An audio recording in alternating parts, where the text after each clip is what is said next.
and welcome. I am Last Hit Point Hero, and you have found your way to TPK Roleplay.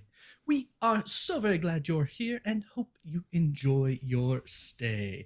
Over the course of the next couple of months, we shall be playing Wyvern Gaming's Stargate SG-1 role-playing game to go through a limited crossover series named Stargate Phoenix and Basilisk. First and foremost, this actual play stream contains adult language and themes along with violence. Additionally, if you are unfamiliar with the Stargate SG-1 IP, the primary antagonists of the series are the Goa'uld. Goa'uld are parasitic, snake-like creatures that implant themselves into the base of your brain and make you their slave. They mimic various deities of the ancient world, all in order to control the galaxy. Stargate Phoenix is here to fight the good fight. Safety tools are in place for the players, but if you, the viewer, have any sort of discomfort, don't feel bad about having to gate away for a little bit and come back after a few minutes have passed. Barring that, kick back, relax, keep all heads, hands, zats, and cats inside the stream at all times. Slap that follow button to join the wonderful world of TPK Roleplay. Click the Discord link that I am certain will spontaneously appear in chat at any moment to be part of the growing TPK community. And, above all else, be good. That's the rule. Be good. With no other announcements immediately coming to mind, I think that we should take a few moments to say hello to the wonderful players here. Tell us who you are, who you're playing, just a little bit about your character, and for the question of the night, is there anything your character would have done differently in their life had they been given a second chance? So that is the question. Is there anything your character would have done differently in life given a second chance? So that is the question for that. I think that is appropriate time to think of an answer, so we shall begin with our introductions. In the top center of your screen, if she were a time traveler, she would be universally known. The kind who would know she's in no hurry, that she has all day to wait for you to say something nice before killing you. All who meet her would know her and obey. The Master, Lugalak.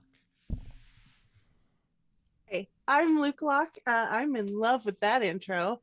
I am playing Lieutenant Colonel Russo today, and I think before she started at this posting, she would have said, I wish I had taken that one posting to go be that test pilot. But now she has gotten to travel the stars, and I don't think she would have done anything different because she ended up here.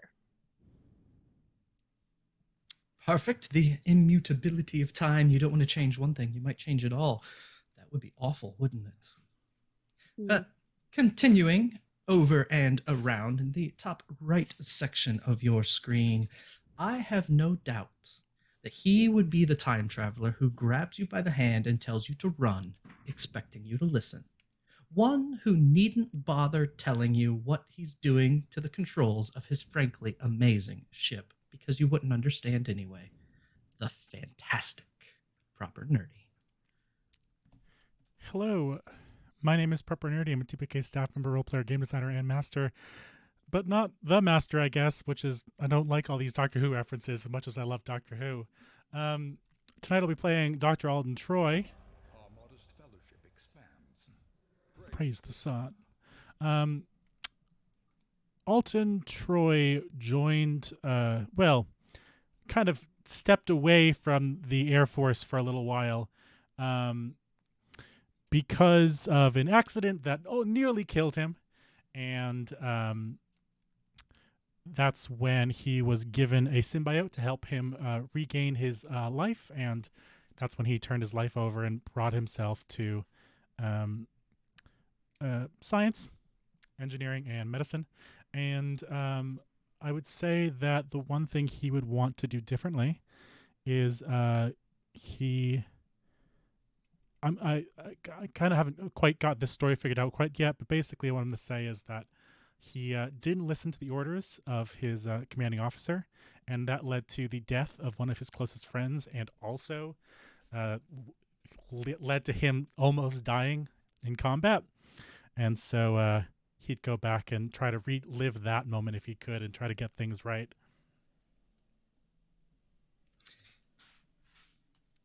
Sometimes it's the very deep and hard things we'd like to change. The things that made us who we are is the only problem. That is the problem. What would it be like on the other side? Down and around in the bottom right corner of your screen, of everyone here, they would be the time traveler most likely to hand you a jelly baby while wearing an oversized scarf and grinning about something they have found absolutely hilarious. The indomitable Niffer Niff. I'm Baker. Thank you. That makes me very happy. Hi everyone. I'm Niffer Niff, and I'm playing Dr. Emmy Connor. If she could go back and change anything, I think she probably would not want to have gone out playing that day that the Goa'uld came and got her whole village. She didn't want to be the only one that wasn't there.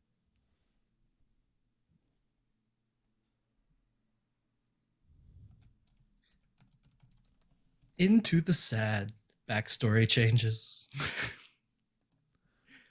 Yep. There wouldn't be a backstory if they weren't melodramatic. I know. It's true. Every adventurer needs the traumatic backstory. They truly do. Ninth Doctor. Proper, I gave you the Ninth Doctor. That works. Generally one of the, in my opinion, best of the new series. It's true. But it's a matter of taste, so we won't open that can of worms here. And last but not least, in the middle bottom of your screen, she is the kind of time traveler who will barge in with gun in hand, shoot for what you thought were innocuous bystanders around you, all while winking and saying, "Hello, sweetie. Spoilers," before leaving far too soon. The unforgettable Meg Mysteria. All right, this is better. I get to be Riverstone. But tonight I will be playing Captain Tommy White. I'm Meg Mysteria if you didn't catch that part, but I don't know why I said you, but if Tommy could go back in time and change any one thing, it would likely be that it would change the point in time that he came out and talked to his family about who he was as an individual and how he identified. If he could have done that earlier, then maybe things would have been a lot different with them.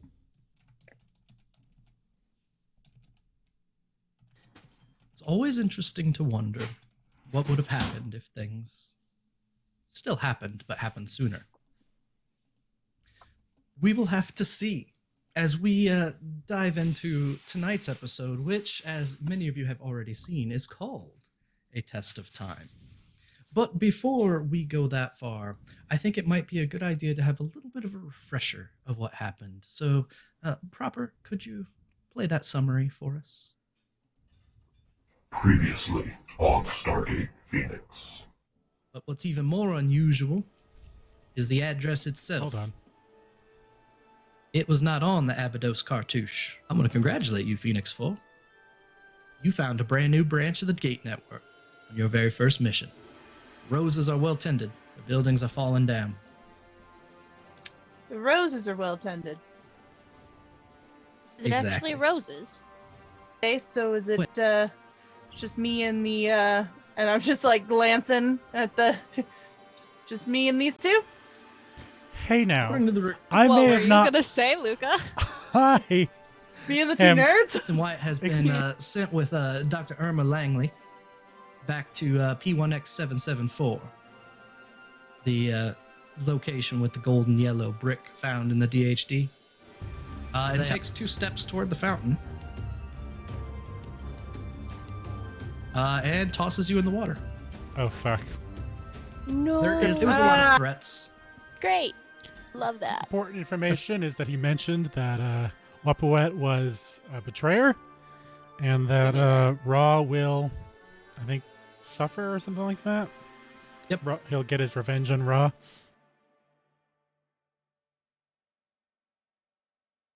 And you have like a hand partway in this Unas's mouth, and you're going, ah! And it's going, oh! Someone please clip that. And that brings us up to speed for now. Now, where all of you left off, diving through the gate, returning back to the Phoenix site, you were met in the gate room, in the panic, as radioing through, yelling. Everyone knew things were not going well. As you came back through, the gate was sealed, the iris was slammed shut, the base alarm is going off, and General Lawyer triggers the microphone from up in the control room. Phoenix 4, what's going on down there? We need to get these people checked. And we might have some problems. You take a few minutes, a downtime, get yourself collected, go see the doc, and meet in the debriefing room as soon as you're cleared.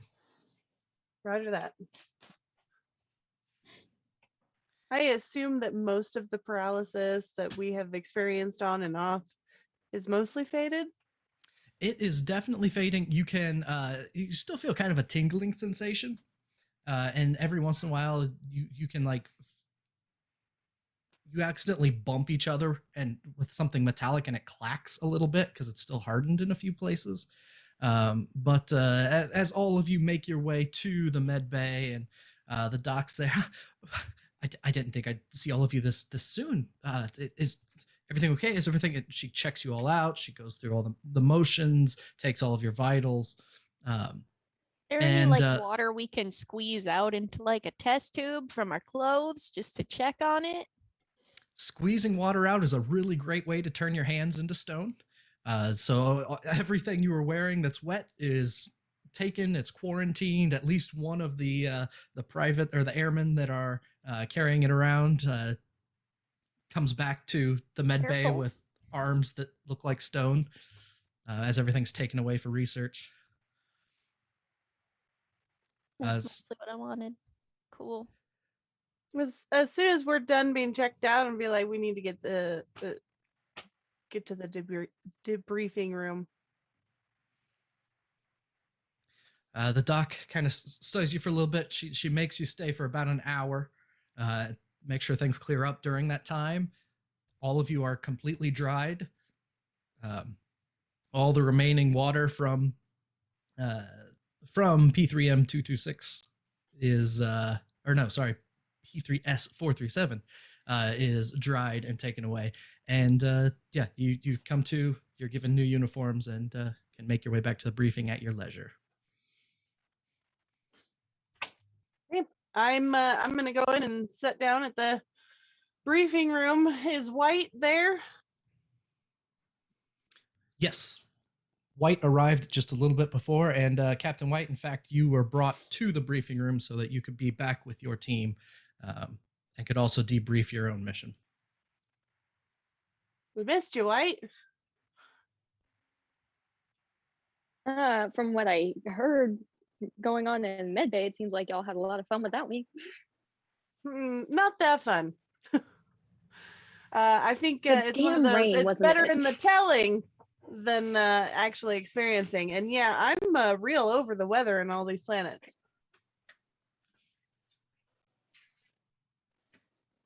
We need to start sending like a weather balloon or something through the gate, because can we work on that? Yeah, just send it out, wait for it to rain, see if it explodes, melts, just go and test it out first. Dr. Troy, Dr. Connor, you make your way to the briefing room again. Or also, not again, also. Yeah.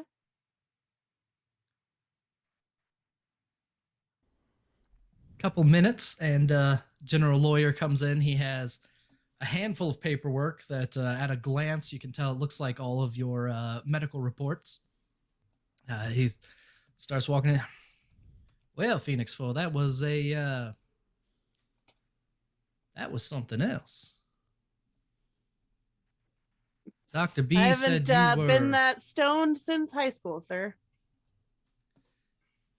As your commanding officer, I appreciate understanding that it's been that long.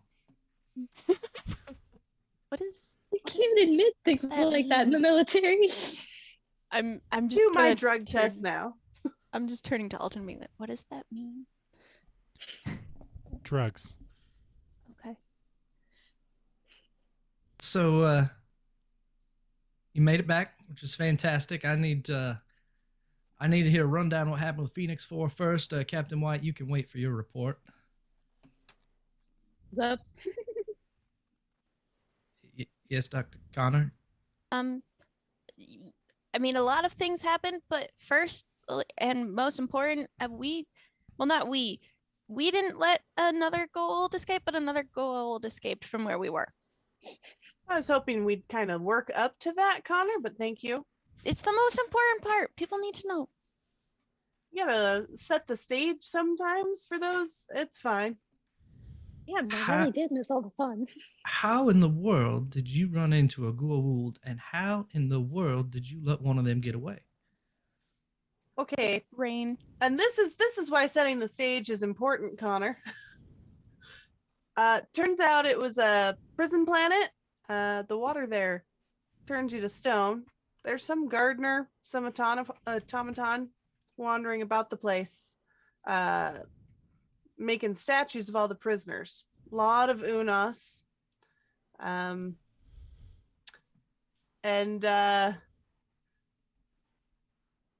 Turns out that through some circumstances over which we had no control, possibly some Goa'uld and his cronies got unstoned and went through the gate, ranting and raving, I may say, about kind of outdated information, honestly. Now, what do you mean by outdated information? I'm pretty sure they're pretty sure that Ra is still alive. Now, how in the world would any Goa'uld... Had to have been there stoned for a real long time. So if we find any Goa'uld that are acting shocked about the news that Ra has passed, that's our guy. Well, we will certainly keep our eyes open at the any other off-world locations.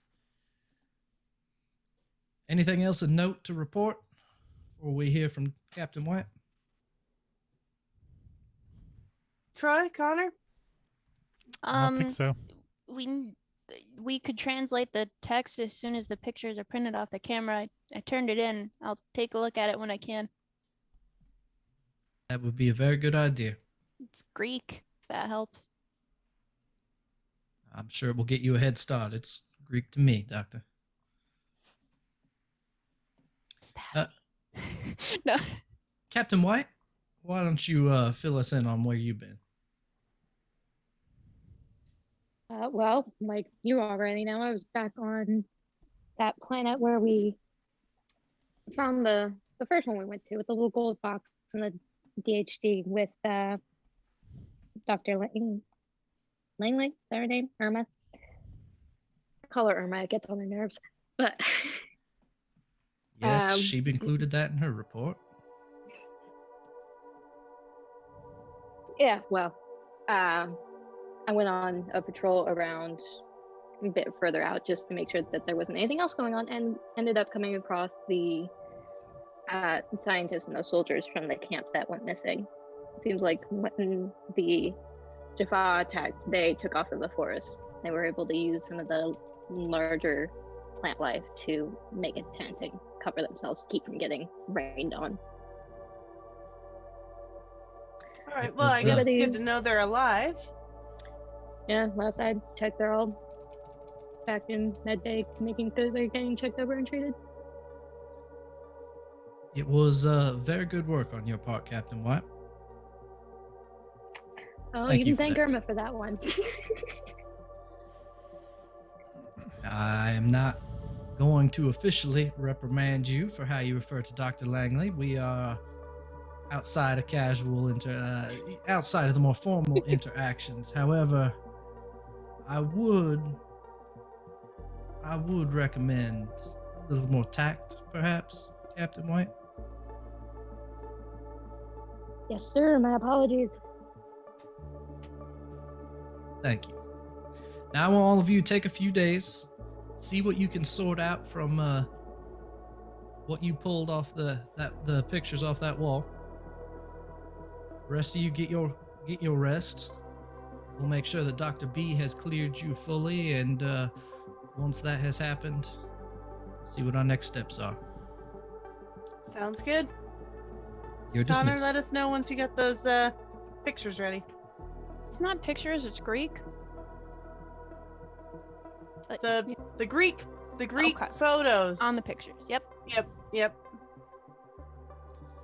Very good. Take care, everyone.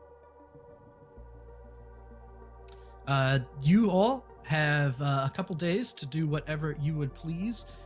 Would like to point out the options of some downtime activities within the base itself, which can give you bonuses for your upcoming mission. If none of them are appealing, you can always spend your time improving, quote unquote, any of those facilities in order to get a bonus for a future mission.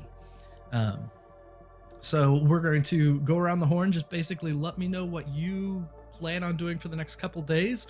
I will fill in some of the gaps in between, and we will see where you all are led to next. So why don't we, we'll just go in the same introduction order. Lieutenant Colonel, what is your plan for the next couple days?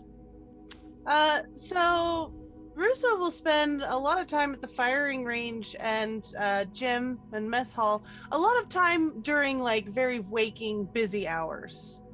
However, late at night when most people have like tucked in, she will actually be found in the archive, just reading up, studying. What are you looking for? What are you reading up? Mostly just I came into this very much soldier, and now I'm out amongst the stars, dealing with stuff that's so far over anything I thought I would ever be dealing with. So I'm learning, but not becoming a nerd, just focusing up.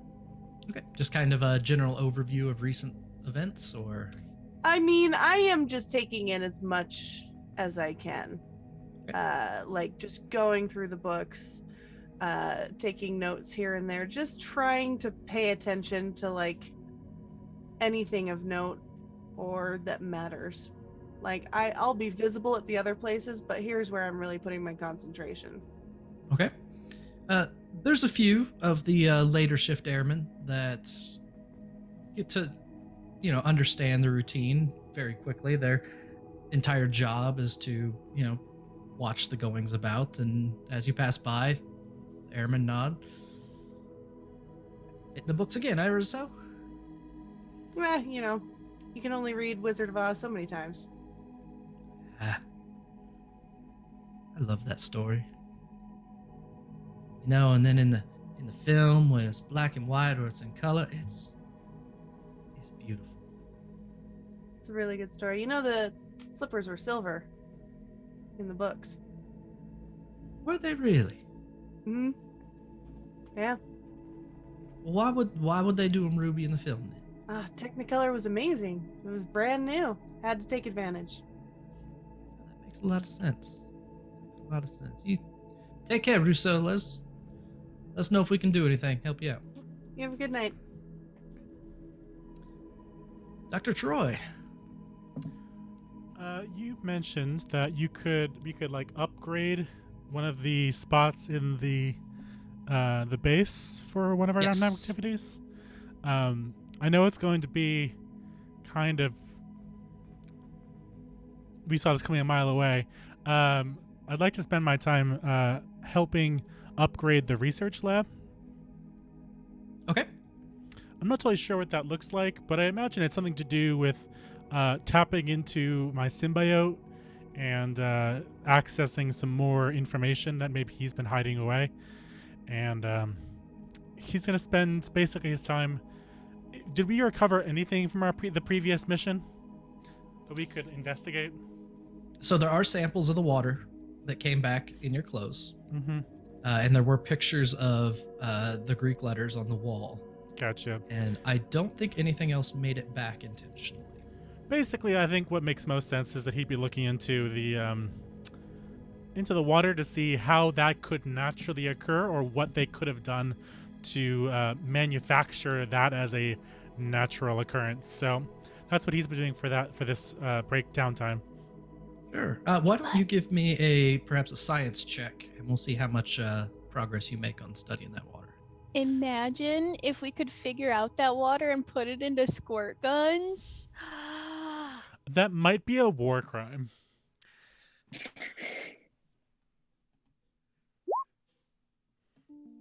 Okay. I have to 15. 15? Cool, thank you. Yep, 15. You spend some time checking the properties of the water itself. Just like before, you're amazed that in the grand scheme of things, it seems to have the same kind of viscosity of regular water. To both the naked eye and under microscopes, it still appears to be water.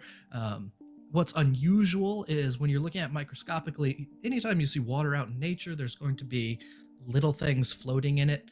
And while the quarantine process usually wipes those things away when you bring things to study, there's also, they're kept safe, trying to keep as much out of the samples as possible. And as you look through these samples, it seems like even the microorganisms of this planet are susceptible to the water itself. So it seems like during a storm, the whole place just shuts down, at least if it's biological. You did confirm a few things you already knew. It only reacts to organic matter. It does not seem to bother metals of any kind or even synthetic fabrics. And the curious part was even cotton clothes have a much more limited effect than living cells. So it definitely seems that it interacts quickest with living organic cells. But yeah, you're able to do that. You're able to help put together a really great anesthetic with Dr. B that could probably be very useful for things here on the base. So you do not get the bonus of the research lab, but I have increased it for next time around. Lovely. Which is good, because next time is our big episode and I'm scared. It definitely is.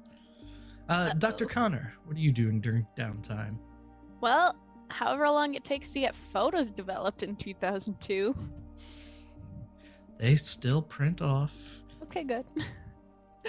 And then I'm just going through all of those piece by piece. 1 hour photo. Down to 1 hour photo. But anyways, I'm probably doing the whole, I have 3 rolling chalkboard pieces and I'm taped up all the pictures and I'm writing the translations and stuff. And so, yeah, I want to figure out what it says and then also start research into who would be against Ra and Wepawet and who possibly this Goa'uld that we saw escape would be and where they might be going. So as you do your translation, I'm not going to have you roll for the translation, so any of the rolling you would have done is just how long it would take to translate. So you have plenty of time to do this.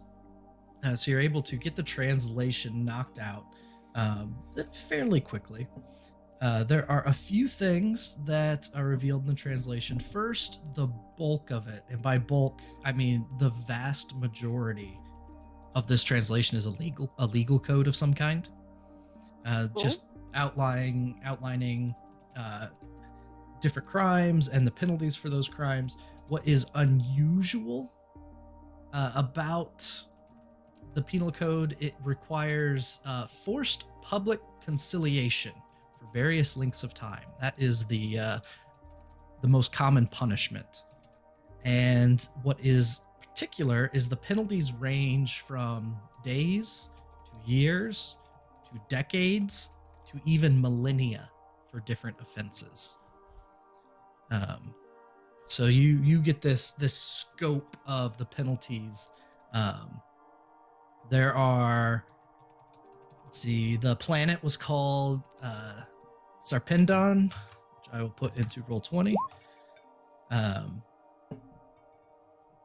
Anything else? And then there is a discussion of the guardian known as the warden is on that wall, and how the warden will enforce the strictures and punishments of the law. And that is the vast majority of what you read.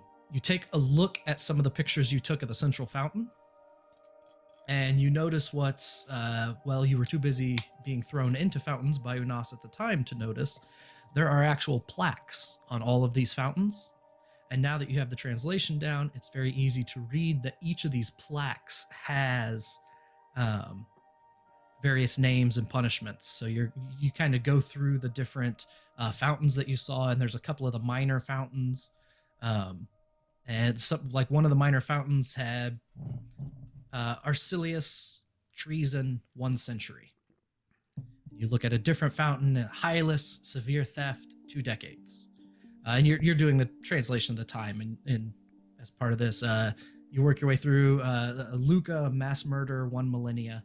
So there are these different punishments that you read. When you get to the major fountain pictures, that regal figure at the top has Era, inchoate genocide, 10 millennia.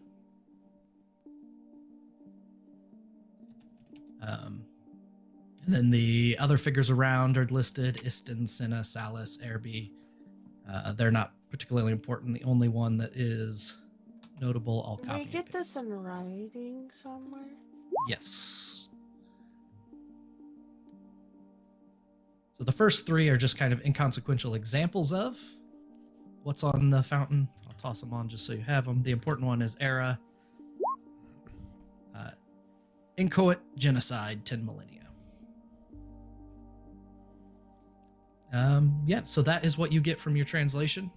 Also, and perhaps most importantly, as you are doing the translating, there are 3 gate addresses that are included in the legal code.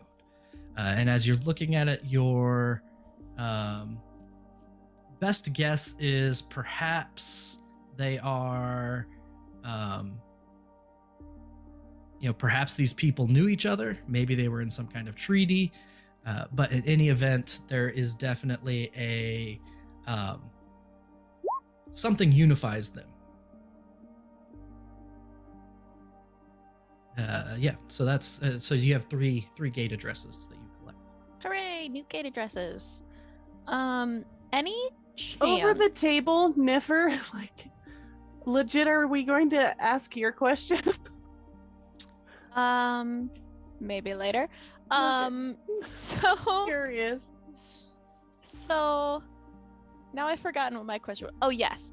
Looking at the like severe theft 2 decades, can I judge by the pictures, like, has it actually been 2 decades, and like, is somebody actually releasing these people when they should be, and like, are new people arriving, or is it just like, oh, all these people got put in and then people just haven't been back, and like,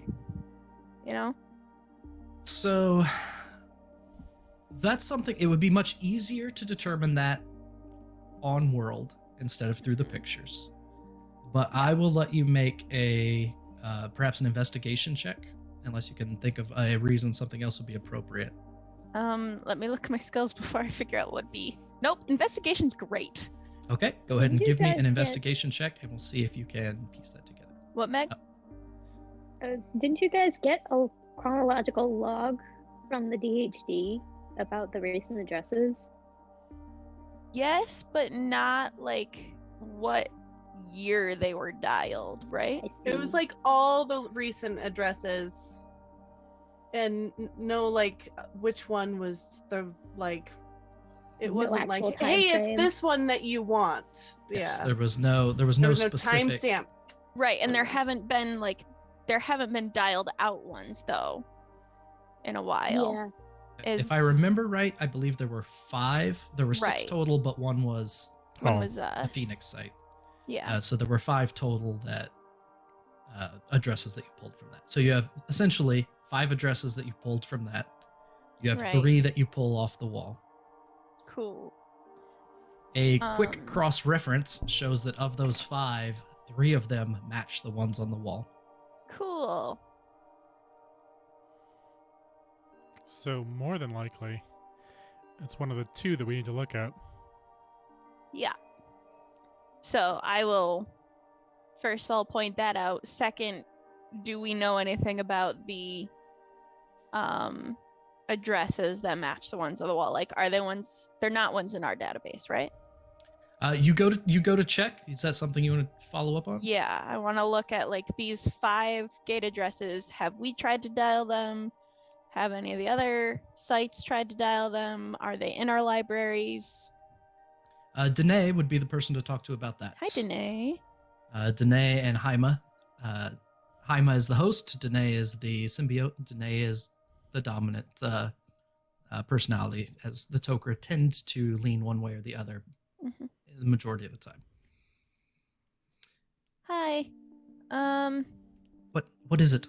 So I have these addresses that we found on our most recent trip, and I was wondering if we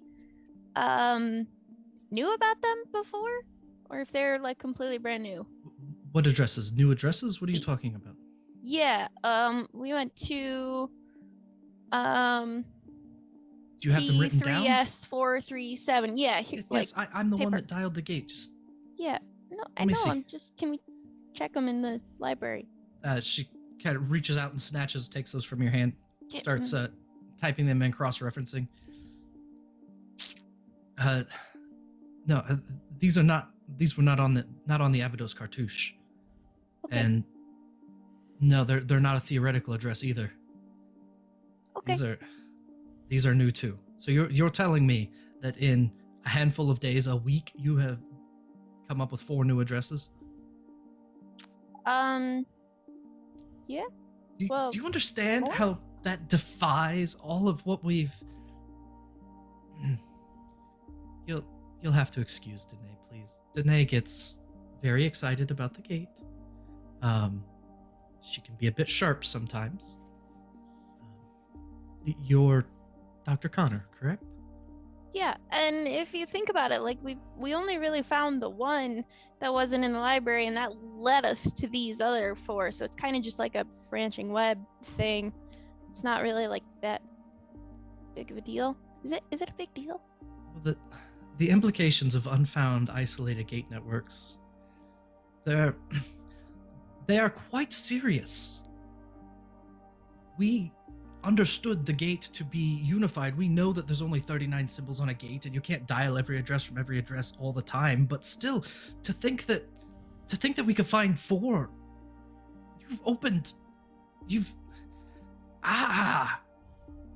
Look, I need to talk to someone about this. Do you have any other questions? No. Give me some space, please. Okay. Can I have my list back? Thank Danae you. will quickly copy them down, hand you the list Yes. back, and go to work. Okay, follow-up question. Going through all the plinths, is there like, Meg Mysteria or Nif on the plinths? If Luca's on there, I mean, what do I get to be in jail for? So the one that said Mysteria was on there for 1 decade. All it says is fraud is all that's on there. There is an empty one that says proper, and that's it. Okay. It Excuse is me, what? it is it says We're our proper, own Easter eggs. and there is nothing else on there. And then there is one that said Niffer. It was 3 days, and it was let me find the note.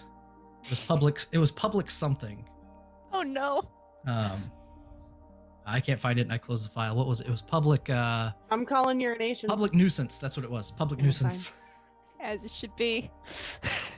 Now the unfortunate thing is because it was 3 days, that means that the poor Niffer was. That poor Niffer is way outlasting their yes, sentence. they have served their term plus. Oof. Yeah, so there is that. And then Oh, what does good, Captain great. White do? And White probably spends most of his time in the firing range. Got to keep up the snuff with those combat skills. Did we end up removing the box that was in the DHD and bringing it back with us, or is that something that's still ongoing on the original planet? So that is something that Dr. Langley is still working on. Because she could not determine its exact use or what it was accomplishing, it was to stay there until she could determine that. So you were essentially safety reasons. dismissed from babysitting duty for someone else to take over. So the firing range does not have any points in it, so I will increase that for next time. Huzzah. And we are set with all that. The next few days pass, and about 2 days later, a Jaffa comes to each of you and lets you know that you were to report to the briefing room, as there is another mission for you. Dr. Lawyer would like to see you all. Or General Lawyer would like to see you all. When did he Dr. get a Lawyer? doctorate? General lawyer. Dr. General lawyer, doctor. Dr. Lawyer. General Doctor Who? Lawyer. Esquire. Yeah, I was like, how many different titles can we give him? With that, Okay, we I will will end head up- up to the briefing room. If I can find this. As the four of you arrive, General Lawyer sets down a plate covered in crumbs just as you are entering the room. Have a seat, Phoenix 4. I've been speaking with Danae, and it seems that well, all of you have found yourselves a whole slew of new gate addresses. Now the question is, how are we going to go about this? Now we have a most likely candidate. Well, most likely. We have the first on the list, and we have 2 mystery addresses that were included in your pull of the chronology of the DHD. One of the things that we take pride of here at Phoenix Sight is the freedom for you to choose your own missions to a certain degree. Now, I think that you all have earned the right, so to speak, to figure out where we're going to go next. We're going to take just a little bit to discuss that and figure out how we're going to do the recon. So I suppose the question is, do you want to start with the address that is translated from the photographs taken, or one of the 2 unknowns that were inside the DHD? I think my preference would be somewhere that's a little arid. No rain. Or arid with no rain. If we can. Last time I sent you to a desert, you all got captured. Yeah, but at least we weren't melted or turned to stone. Well, I suppose every mission has its advantages, disadvantages, perks, and Let's just avoid the inclement weather for now.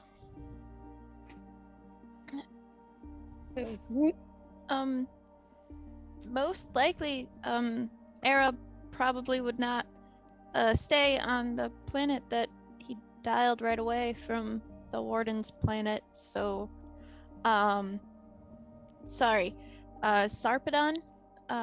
is what it was called. He likely would not have stayed, so it's probably safer for us to go try the 2 just in the dialing computer, I think. just to see what evidence he may have left behind?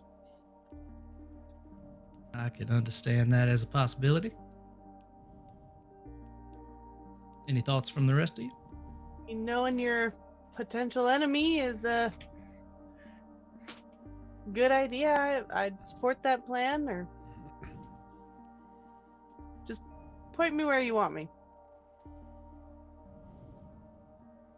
Well, we can start with one of them then. I'll go ahead and give Danae the heads up. Now the question is, how are we going to recon this particular location? Send through a map, UAV.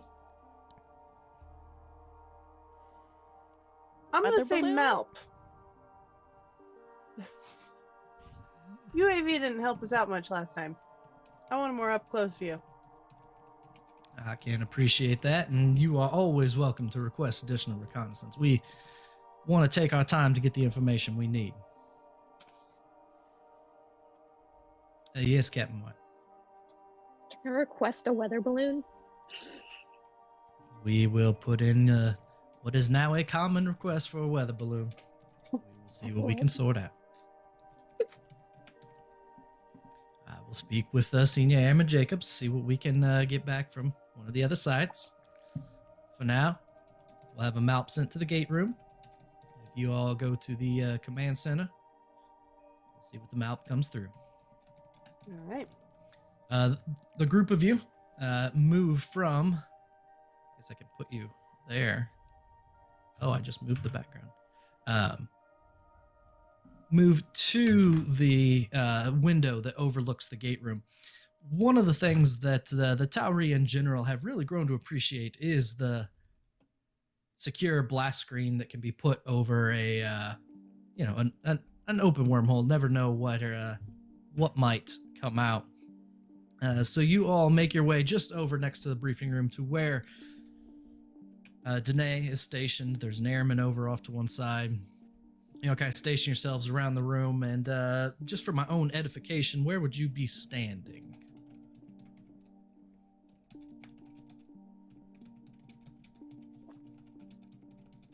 Move yourselves about however you wish. Yeah, I'm moving up. I'd like to be looking close out the window, but still close to the. I want to see out the window, even though I can't really see through the Stargate. I feel like I'm still going to be drawn to like looking out the window, but also close enough that I can see the screen of the map. Yep. Pretend I'm actually behind that chair and Okay. not in front of the glass Not- directly. not I am not standing standing on the console. In the same physical space as the chair. I would like to be right here. No, I just want to stand on top of the console. And be We've in made the some way. great advances in quantum Right physics. there. We really have. You know, we've come across a few possibilities. In any event, the alarm goes off that the gate is about to be dialed. Danae begins to dial in the first of those two addresses that you pulled from the DHD, and they get a lock. The wormhole opens, and the Malp starts to very slowly go up the ramp, pass through the puddle itself, as all of you eagerly take a look at the screen to see what develops. As the Malp passes through, Danae goes, Malp telemetry received. Huh. Huh? General Lawyer, we have only received a fraction of what we... Give me one moment. She starts to pull up the screen that you're all watching is all static. It's all blurry. It begins to focus, but it's an image that looks almost ridiculously out of focus, almost to the point where it's like super low resolution. It's blocky. As you take a look, the best guess at all of you you've been a part of of this program for long enough and are at least familiar enough with the Goa'uld that when General Lawyer takes a look and says, Danae, is that a Hatak mothership? You see blurry hieroglyphics carved into a wall. It looks like a sandstone wall. Metal, black bracers on either side of it. It looks very much like the gate rooms that are on larger Hatak-class Goa'uld motherships. But the image is still. It's not moving at all. Now, is it not moving because there's just no one in the room? Or is it not moving because there's something wrong with the feed? Danae, see if you can pan the room. That's it, General Lawyer. I've been trying to pan the room. I am giving the command, and it's not moving. This is all the information we've gotten is this single tiny amount. Give me a second. And she starts tapping away at her keyboard. Haha, the one time this matters. And as she's tapping away, she takes a look. We've only gotten a fraction of the data packets we should have. Recall the map then, Danae. What are data packets, Danae? The information that we received from the map. So as we're deciphering the signals that come through, it comes in batches, and then we put those together and produce the image. And well, usually we get several thousand kilobytes of data, but we have a tiny portion of what we should have, a fraction of what we should have. So you're saying either... Is this like we're on dial-up connection? It looks So like that new broadband stuff? General Lawyer says it. What As are a they matter of fact, calling that? yes. DSL. My phone company called me. It's like Did a new they? thing. Well, I don't know about that, but we should definitely be receiving a lot more information than we have. So you're saying that someone is either taking away certain bits of information, or they've hacked into our line in some way?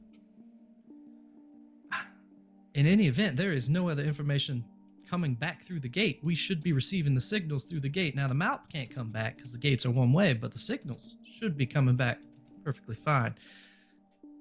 Danae goes, the Malp is... It's not returning, sir. It's not responding at all. Do you want me to leave the gate open?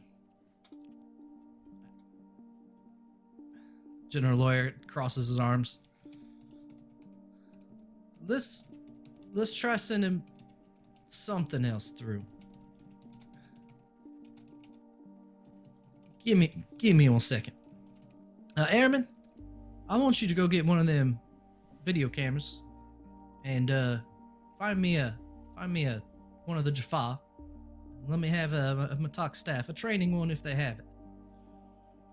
A few minutes pass, the gates open. Danae seems frustrated, is tic-tacking away at her computers. I'm getting more information, but it's so slow. Is this like the black hole thing that happened at main site in Cheyenne? There is a stop in the control room. I've It's- read a lot about of the that. Are we able to reports. close the gate right now? Sir, it is consistent with time dilation of some kind. Close the gate. We won't worry about that at all. Closing the gate. She hits the button, and the gate does disengage. My player brain is finally catching up with my character brain. Well, Okay. it seems like that is not the one to try. What was the rest of the data that we got? Maybe it is the one to choose, because what if our technology can't work, but I mean, what would happen to a person? If it was a black hole? I mean, it's a black hole. I doubt that's the case, but it's possible. Well, they weren't able to actually disengage the gate with the black hole, Right. right? So we were able to disengage our gate, so... It's something else then. Danae, I would like you to comb through whatever data we were able to get through the map. For the time being, no one is permitted to redial that address. Do you understand? Yes, sir. Good call. All right, what's next on the list? Yeah, we've got one more chance, maybe. Although the mothership was maybe an indicator that that was the right thing. Well, we can try that other address. Danae, go ahead and dial it up. Again, the off-world alarm goes off. The airmen down below stand by and prepare. The address is dialed. Chevrons lock in. Gate opens up and connects. Now you all understand, before I send another mount through, I am going to have to let Senior Airman Jacobs that know if we lose a second one, she's just not going to be happy. And I know I'm the commanding officer here, but quite frankly, she frightens me. Oh, did those not grow on trees? Well, we can hope. Put it to her like this: would she rather lose the Malp or lose another airman? Also, what We happened maybe to don't want her to reconnaissance- answer that. Also, what happened to, like, we can have as much reconnaissance as we need to feel safe? Just And I will let you get the next mount. A few minutes pass, and a second Alright, mount. short straws. Who has to go talk to her? A second mount rolls in, goes up onto the gate, onto the platform, passes through the puddle. Danae takes a look at the computer. Mount telemetry received. The packets are coming through just fine. We are receiving atmospheric data. Raining. This doesn't look good, sir. Yeah, what is it, Danae? Get to the point. It's unbreathable. At least for humans. It'd be dangerous even for a Goa'uld to go there, sir. And who would want to go there? I can't tell just yet. Wait a second, there's movement on the screen. Take a look, and a Unas runs up to the Malp and bashes the camera in. I believe we have our answer.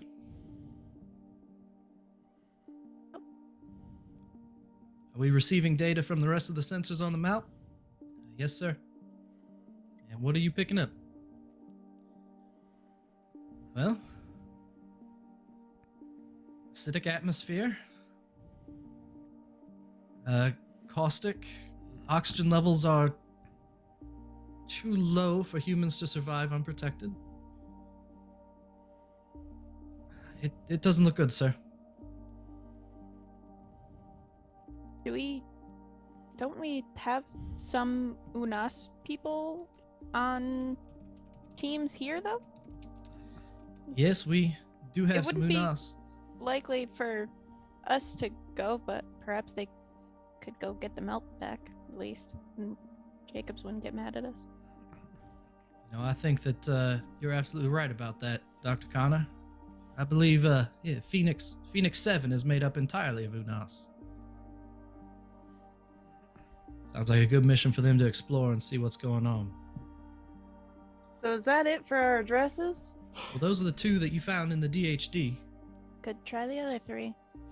So I think it's safe to say one of those two is where your escapee fled.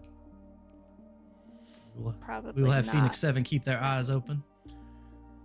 General, would you let me, look at some of the data that came back from that first planet? I'm really fascinated by that. Absolutely. I will see that a report is printed up for you. Danae hits a button and says, it's not going to take long. And you get a single page of data that came back The only readings that came through, a little bit of the video data, a tiny bit of atmospheric data came back, and there was a spike in graviton activity that the sensors picked up, and that is the extent of the data that returned. Could So you get you me that have on a floppy disk? I want to do some tinkering. Yeah, we can do that. That's fine. They save it. They give you that. But I suppose we can try one of the addresses that Dr. Connor took a picture of. Whew. I really don't want to lose another mount. I mean, Well, we didn't really. here's lose what I'm the second thinking. one.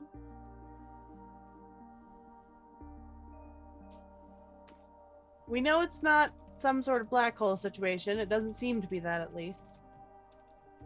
And we're fairly confident that our little escaped prisoner went through to that gate. Maybe it's just a we're running slow kind of thing when we're there. Or maybe gravity, you said there were gravitrons.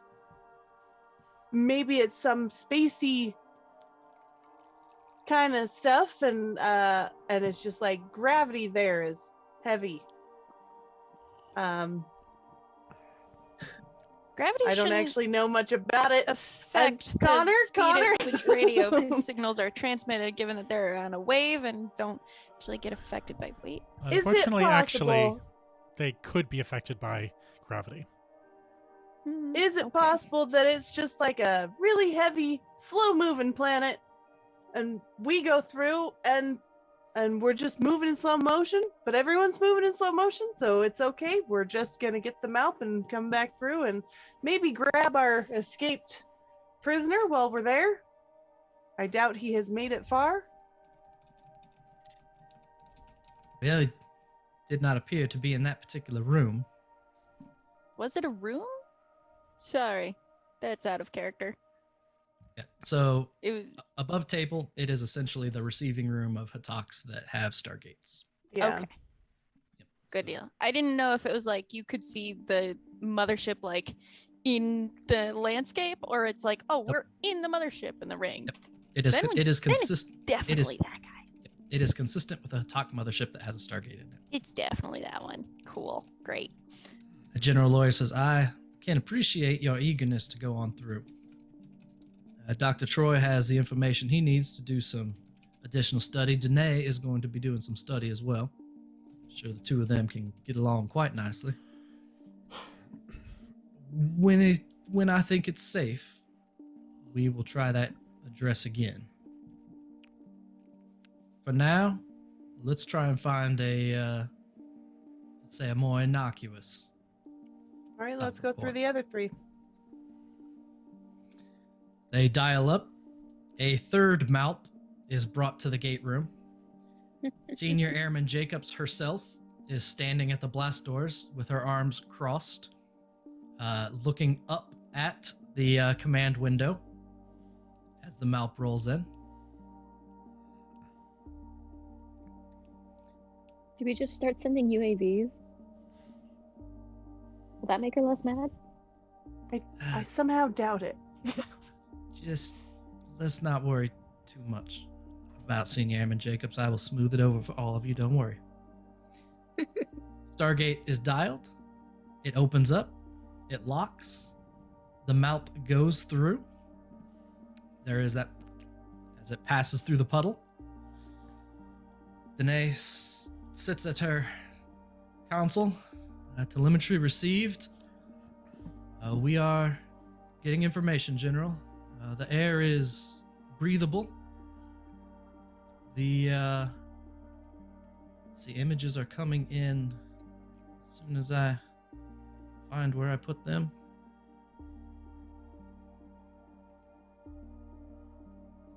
Yeah, we are getting an image and getting some initial readings. Here you are. I'm going to put it up, sir. An image pops up of what appears to be a greenhouse of some kind. There is plant life that is overgrown and running all over the place. Danae starts reading a few details. We are getting some LiDAR readings.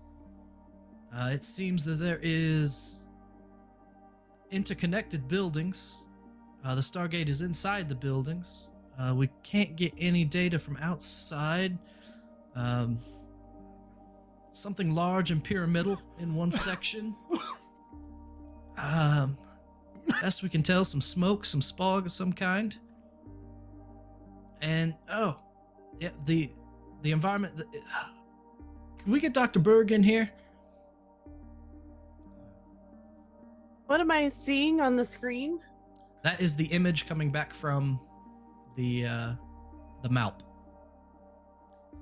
at P3M226. Dr. Berg comes in shortly. She's nearby.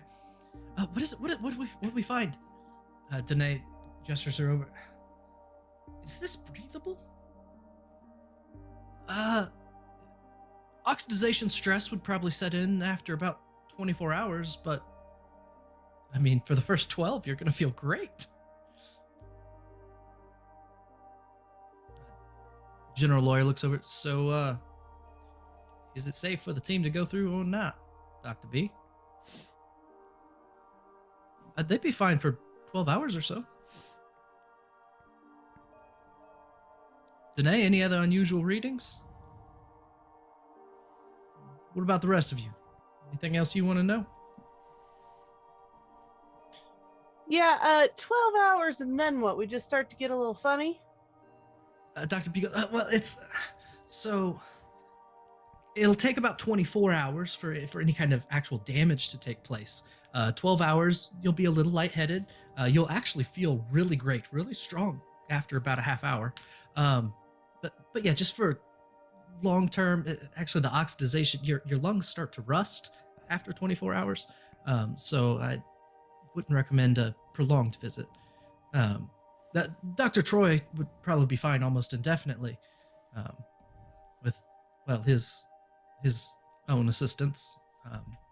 But for the rest of you, I don't know about Dr. Connor. Dr. Connor might be slightly resistant, but the two of you, yeah, you'd have 24 hours before any real damage set in. Well, team, looks like we got a green planet. Doesn't appear to be any rain. It's Looks like it's inside. inside. Can't hurt ya. What do It we is think? till the fog gets in. You may as well. Okay. Let's give it a General go. General looks at you. Sounds like great news. Let's get our gear together. You have a go, Phoenix 4. Is there anything that anyone wants to ask Senior Airman Jacobs for before heading Nah. through to... Nope, it's gonna be a very much like, yep, as we walk by. Part of me really doesn't want to go anywhere without a big gun again, but the other part of me is like, no, we've asked enough. You would Okay, have your no. long arms. Yeah, I So mean, we those- have our normal guns. You have your normal stuff. It's just anything unusual that you might want. Okay. So essentially, you will always be able to have, you'll always be able to have your base kit and a long arm of your choice. Anything special, that's where you have to ask. I do need more I film don't for the camera. I don't suppose there's some sort of breathing apparatus that would help us should we somehow get stranded for more than a day. I don't know that we have any long-term capacity tanks that would even give us much aid for... Is there anything like that? Are you asking Senior Airman Jacobs? Yep. Jacobs looks at you, her arms crossed over her chest. You want what? if you just happen to have it lying around, that's all I'm saying. Some sort of breathing apparatus or something to. My experience thus far is not everything always goes according to plan. If we get trapped for over a day and we start rusting like the Tin Man inside our lungs, I'd love it if we had something we could, and solve the problem. Or at least give us a little more time. She stops and thinks for a second. I believe we have some scuba gear. I'll take it. Now, each tank is going to be about 2 hours of breathable air, so you would have to. It will buy 2 you a hours little bit could be more time. enough. So, for each of you then, or for everyone? I'll kind of look around. You guys want to go scuba diving in a greenhouse with me? I mean, I should be fine, but I guess just in case. I mean, you're at less risk than the rest of us, Troy. Exactly. Don't worry about me, and I'll take care of myself. Yeah. I mean, even if you've got the symbiote, you bringing, the canisters, additional oxygen for the team. I'm sure I have something in my med kit. Think I might. All right. Give me just a moment. Senior Jacobs leaves. She comes back a little bit later with a cart that has the tanks and masks for. She just brought 4. Decided to bring 4. Basically 4 scuba tanks with masks. So each of you can grab one of those if you'd I'm like. gonna strap it on and get it all checked and ready. Obviously not on, but I am gonna have it ready to go. Should I go out there and just sink into a quicksand pit or something? Best of luck, Phoenix 4, and I would appreciate getting those back in one piece. We'll do our best. Mm-hmm. That is starting to frighten me. 4 of you walk up the ramp. Stepping through. There is the whoosh of the Rosenstein-Einstein bridge that pulls you through. And in just a few moments, you come popping out the other side. As you take your first steps, there is an immediate feeling of weight to the space. Around you, there are plants everywhere that are overgrown and run wild. In front of you, there is a table. It seems older, made of wood of some kind. You get that sense that you are walking through soup almost. The humidity and the heat weigh heavily with each breath. But that high concentration of oxygen is equally noticeable. And it only takes a few moments before, even in the oppressive weight and the heat and the soupy humidity, you feel fresh, light, ready for anything. Good air. Yeah, this is a greenhouse, all right. You are, to help interpret the picture of where you are on the screen, you are essentially in a greenhouse that, as you look out the windows, appears to be within a larger greenhouse. DHD's in front of you, if you can't see that yet. There are pathways leading outdoors to the left and the right and behind you as well. All right, if I'm just kind of scanning around, do I see any sign of anyone recently coming through here? Like there's plants everywhere. Does it look like someone's tromped down the grass or whatever, or cut away at vines? Go ahead and give me a survival or a perception, your choice. And while that's being rolled, what's everyone else doing? You said the DHD should be right here in front of us. It's just not on the map. No, it's right there. It's at the end of the table. Oh, gotcha.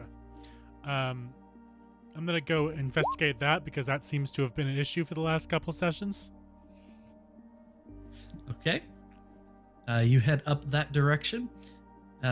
Rousseau, you start looking around for any signs of activity, any signs of pruning or preening or trampling or anything at all. There's some rustling in the trees that are grown up within this. Nothing overly noticeable. Might just be the energy from the Stargate, for that matter, blowing a few things around.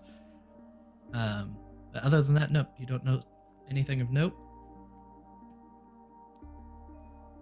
I want to look at the table. Okay, go ahead and give me an investigation if you would like. Hooray. Through your radio, you hear General Lawyer. Phoenix 4, is everything as it should be? The air's real thick here, but it's really nice, good air. So far, no sign of anyone else being here. I think we're all good. We will check in 6 hours. Otherwise, you take care, Phoenix 4. All right, talk to you in 6 hours. And the gate closes. The investigation of the table, what did you roll? 21. 21? You start looking around at this table, and it is, judging from the humidity and how it's reacting with the wood of the table,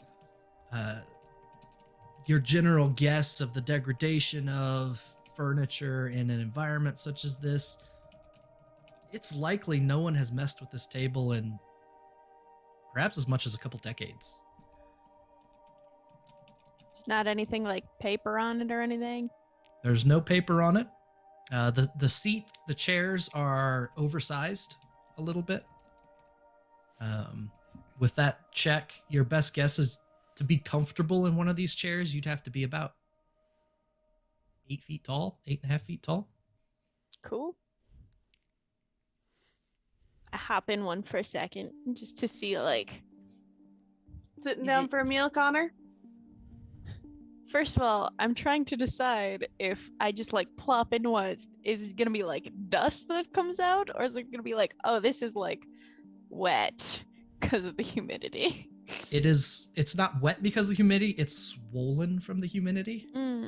So the wood's kind of like soft to the touch to a certain degree. And I'm getting up It now. gives. And then we'll I get don't what describe things as swollen anymore. Let's not.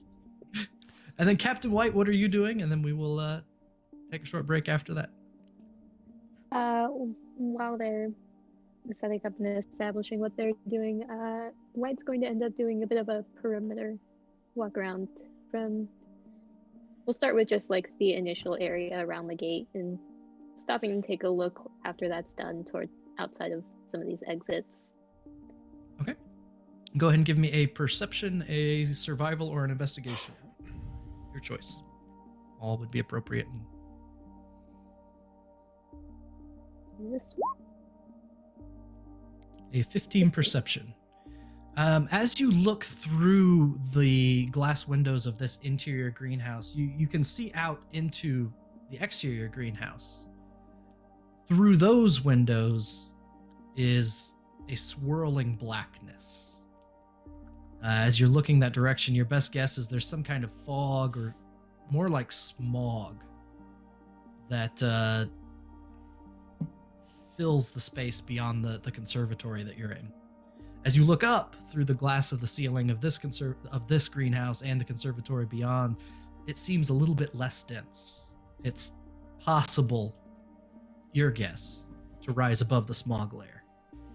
Also, some rustling in the trees gets your attention, and you look up, and within the trees, there are these two very small, probably about the size of the palm of your hand, primates that are swinging from branch to branch, kind of chasing each other a little bit. They every once in a while will just stop and sit on a branch and look toward you, and you notice they're looking towards you and also the others of your team. It's just little. Hey, Connor, you got a camera, right? Yeah. Oh, cool. I'm into it. I wanna look. Probably don't. You can turn the flash off on that thing, right?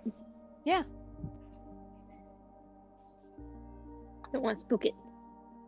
I'll make a science check about these. We'll do that when we get back. You take a few Yay. pictures, and with the cute little palm-sized monkeys in our minds and the wonderful, fresh, oxygenated air, we'll go to break with hope and optimism in our hearts. It won't last. We'll come back to smog and pollution. And welcome back. Thank you for letting us stretch our legs, appendages, moving around and about and getting some water. Greatly appreciated. We come back to a highly oxygenated conservatory full of plants run wild, and a handful of very small palm-sized primates have just been pointed out to the group. Various gifts were passed around in our Discord, and needless to say, I think the best image to settle on is the cute little thing from Flight of the Navigator. Is probably the closest image to what we're dealing with. So yeah, that is where we will pick up, and we go back to all of you for what's next.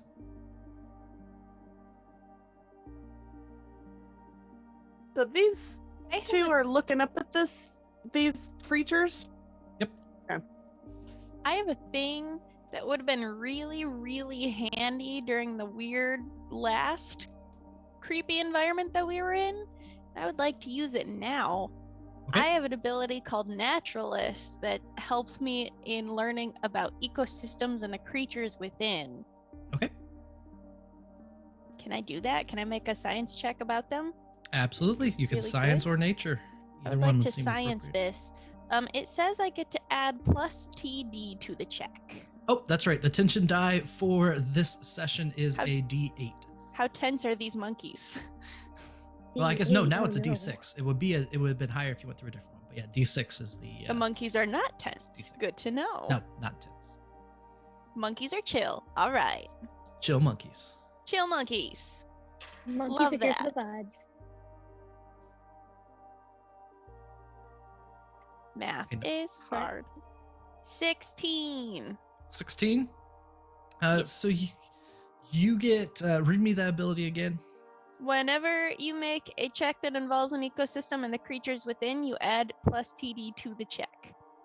So, like, specifically about the creatures and, like, why they would be in the greenhouse or stuff like that. Your best guess, taking a look, they live here.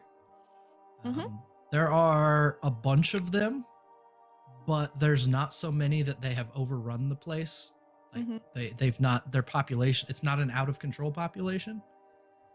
But there are still quite a few. They're small, they appear to be curious. Your best comparison is to probably some of the smarter primates, maybe back home. And they're in the inner greenhouse or the outer one? You can see some anywhere you look Cool. as you kind of explore the area. They're probably as common as squirrels in a place where squirrels are common. In a college campus, you mean? Yes, no, actually that's perfect. They are as common as squirrels in a Midwest college campus. Yeah. Anyone not in the Midwest, they are everywhere. Rampant. That's how common they are. It's fine. In the And Northeast, we have everywhere. turkeys. Turkeys. Oh, good to know. and terrifying It does. also. Yeah, no, my teammates in chat are right though. Like, if there's not enough that they're overrun, what's eating these monkeys? What is their predator? What's keeping them in check? There are do you signs of a predator is more of a You have no way of knowing. All right. Not right now, at least. Okay. But if nobody else has made note of it, why we'll point out, like, well, I'm glad we're in here instead of out there. Mm-hmm. Guess that's why they made the greenhouses. They polluted the planet. I imagine, but I don't think that these monkeys are capable of building this. So where did the builders go? Did they go out there? Really, really good question. There was a bunch of these, right, in the mapping? Like a whole city, basically. So the What I LiDAR came back, and yeah, the LiDAR readout was a large complex of interconnected buildings. Containing a pyramid. The most notable one was a pyramid in a very, very large area. Some kind of pyramidal structure has been built. I guess it's gonna be one of the things we have to figure out is where they all went. Yeah. Are there any like tunnels to get from place to place? I don't know. We're taking a look. There's not evidence of like any writings or anything, is there? Nope, there are no writings in here at all. So sad. DM, can I just wander over to this door, and kind of check it? Yep, absolutely. You wander over. It is a kind of reminds you of a storm door. It's just like a light glass door that is shut in front of you. It isn't locked or anything. It opens without any trouble if you want to. Troy, can you do me a favor? Before we continue on out of here, can you just verify that DHD is in fact working and not gonna have any strange little surprises for us? All right, Troy, are you dialing, checking out the DHD? What are you up to over there?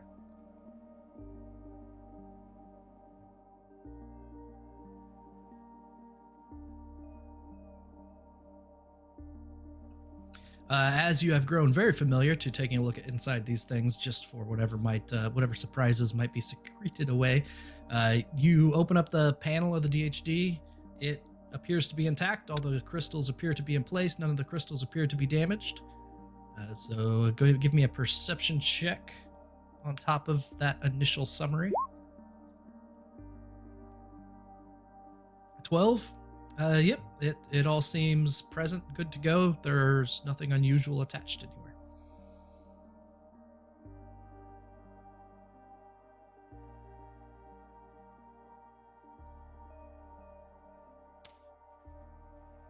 No, I mean, I don't think we need to do that.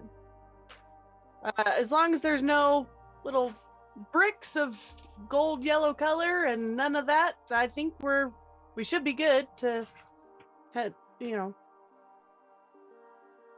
gonna head out of this greenhouse and just keep looking around. Sorry, I muted Figure myself out, to stream. I didn't say anything terribly important. I mean, I'd really like to get to that pyramidal structure, see what's going on over there. Try and find something useful here. You make your way out of that internal greenhouse and find yourself into what you can only describe as a larger greenhouse. The plant life is primarily out of control, running wild. You see those little creatures periodically. And Rousseau, do you have anything loose on your person? Like, would there be anything hanging from your vests or? You won't anymore pretty soon. Hanging. Loaded question. No, I mean everything's like zipped up in pockets or applied to Molly, on my. So I feel like everything's pretty secured. I have like my gun is strapped around me and in my hands. My sidearm is like latched, with the little, military training. I've even got my pants bloused into my boots. So Okay. Give me a perception check. Not very high, Okay. but I am.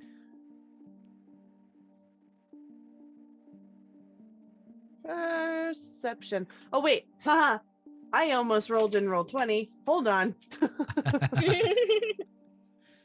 That's what almost got robotic. Oh, a 3 plus 3, a 6. A 6. Not much better. There is a squeak as your boot almost steps on one of these little things that was trying to untie your shoelace. It skitters Pardon off me? as you almost step on it. And I'm just gonna lean down and tie back up my shoelace, tucking in the laces again. Out in the main area, the humidity is just as thick as within, maybe a little bit thinner as it is a much larger space. You look behind you and the greenhouse that you were in is huge in its own right. You get the sense that you're almost in maybe a conservatory of some kind. There's benches in different places, just like the chairs, oversized benches in the same state of, disrepair. And there's 8 ways out of this main conservatory. There are a series of hallways that lead to it, almost like just 8 branches going off in different directions. And now that you're out, you also notice through the glass of the exterior conservatory black swirling smog. Okay. But it's on the exterior of this large main one. Okay. Okay. Is everyone following? White, I think we should continue on. You want to bring up the rear? You got it, boss. I'm taking pictures of the monkeys and the plants as I can. Connor! Doctors. I want to tape a Doctors! monkey. Hang on. We have a pyramid to investigate.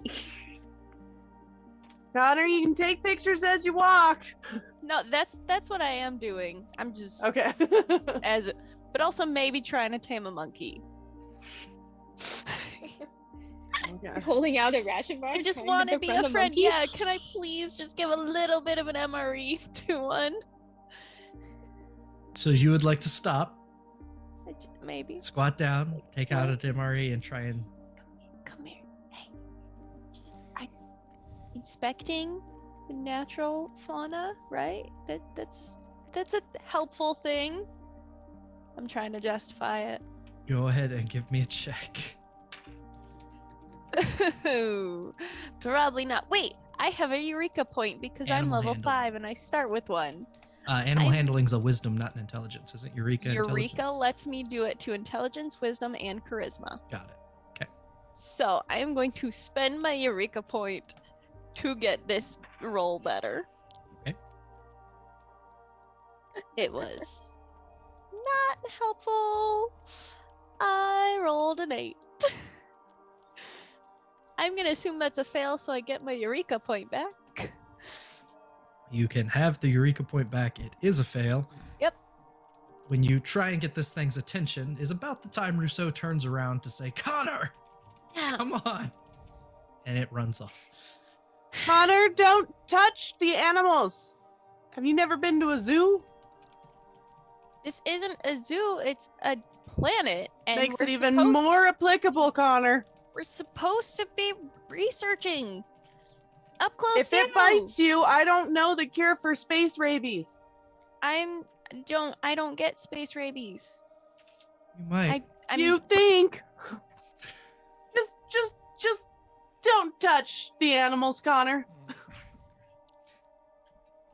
The 4 of you make your way through the conservatory to one of the many different exits, one of the 8 different exits, not many, be more specific. And as you get there, sorry, I had the same song looping and I didn't mean to do that. I don't want to drive proper crazy. As you get to one of the 4 tunnels, you look down, or 8 tunnels, you look down it, and about 25 meters or so down the way, it looks like some of the glass has broken. And this black smog is swirling in the middle of this tunnel.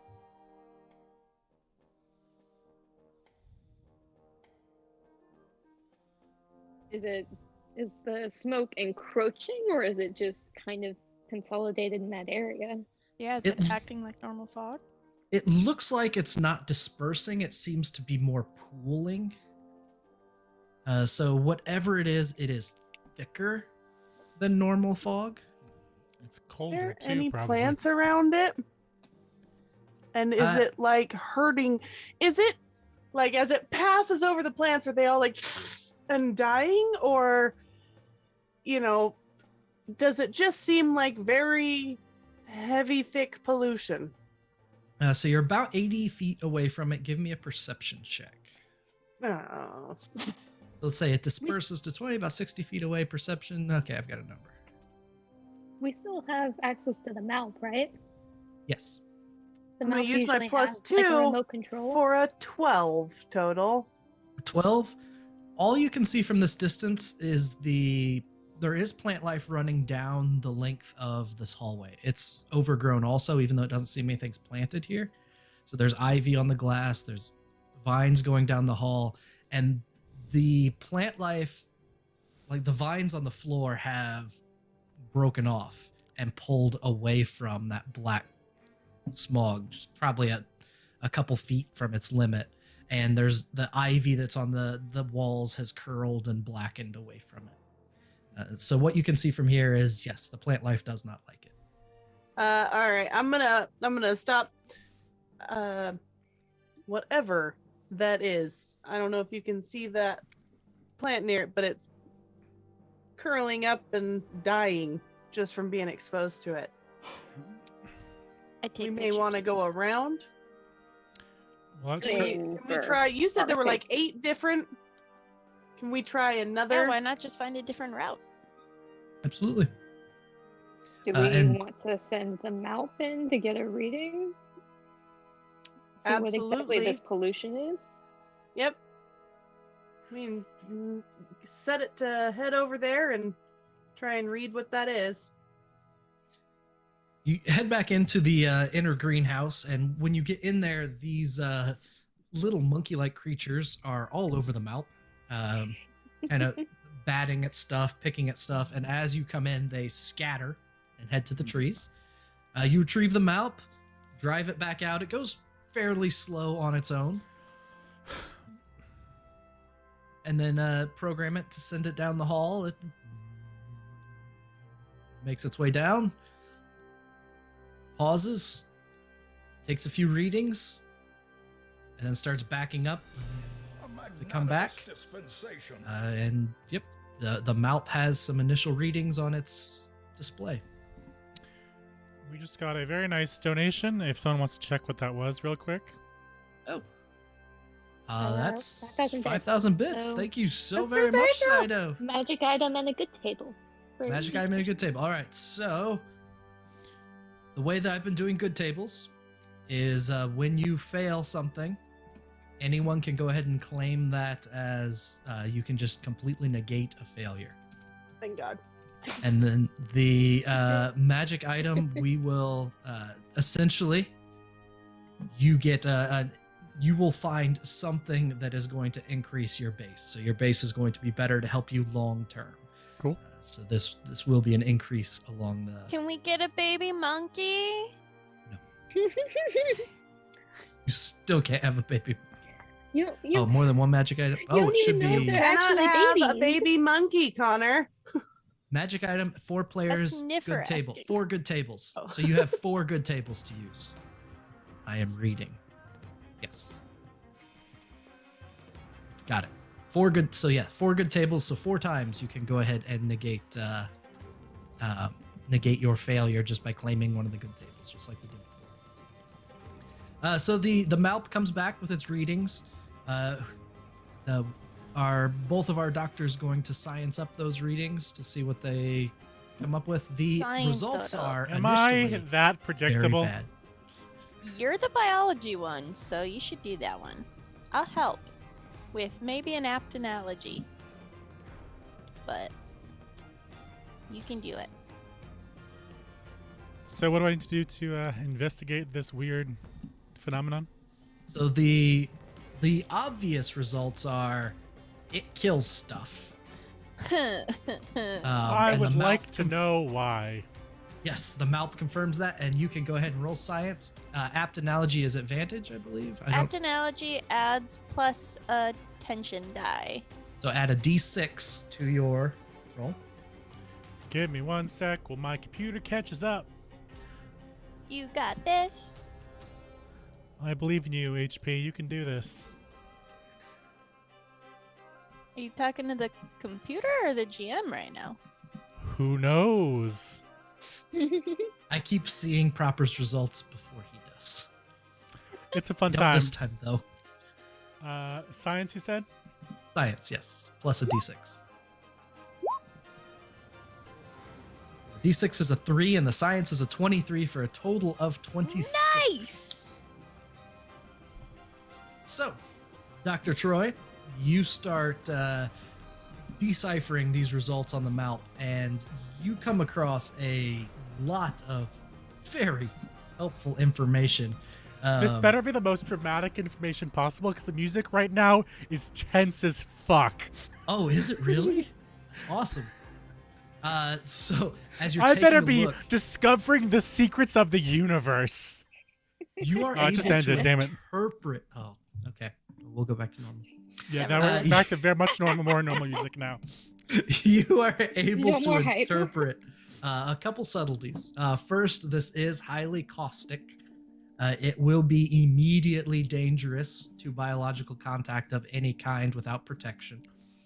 It is further confirmation that the weather is out to kill you all. Is that just the theme of the series right now? It has picked up a sub-theme. We have picked up a sub-theme. The weather is going to kill us. The other thing that you're able to pick up from the readings isn't so obvious. It's where your 23 has been particularly useful. The way the plant life has moved away from the smog, while some of those vines are damaged by it, not all of them are. And as you're sorting out why that would be, you're able to pick up either through some of the readings the Malp gave or maybe a clip of the video, it seems like some of these vines are moving on their own to get away from the smog. So there seems to be some kind of protective, perhaps, reaction that the vines are doing. So kind of like how a sunflower tilts its head towards the sun, this thing has found a way to sense what's happening and push itself away. Yep. Sample. It is a hand pulling itself out of the fire. Oh, Niffer, I've taken 6 or 7 samples Okay, already. Just look, your friend at the lab is gonna want you to hand those over. So I forgot about my friend at the lab. yeah, you have a You have homeboy, a man. fanboy. The as you collect a sample, and I'll just kind of flash over to that, and this is also what you kind of picked up on. As you cut away a sample of any of these, they do seem to, the other ones you didn't cut, move away from what you did cut. So there is definitely some avoidance of more than just the fog, also of me, you mean? Or Yep. So if you cut away a sample, then you do get your sample from the vine that you cut. But it was one of those things where you weren't certain when you took your first sample, but now this kind of confirms, yeah, some of the other plants around the one you cut tried to move away from what you cut. They are super responsive in comparison to most any other species.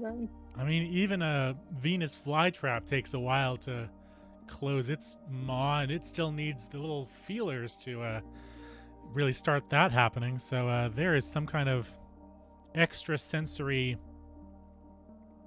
reaction or inherent. I don't want to say. I don't want to say that they're intelligent of some kind, but they're certainly more advanced than most of the. Certainly a highly evolved Plants. reaction. I mean, for as long we know that this place has been empty for God knows how long. It's probably taken just as long as those little monkeys to evolve as it is these plants to develop some kind of feeling. I'm gonna walk up on your little conference huddle, and just kind of, what's going on, doctors? Plants are really cool. I mean, they're beyond cool. They're highly evolved to avoid damage of any kind. I mean, this They're could be extremely reactive to any outside forces. Just really, like, really cool stuff. Well, like a Venus flytrap. Yeah, he was just saying that actually.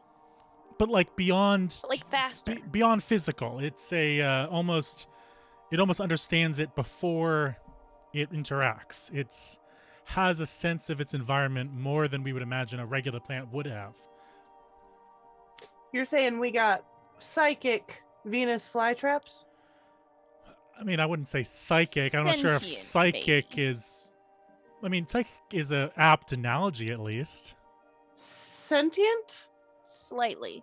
I'm gonna glance down at the plant cutting that Troy is holding. Troy, I'm gonna ask that you put that down very nicely and say sorry very loudly.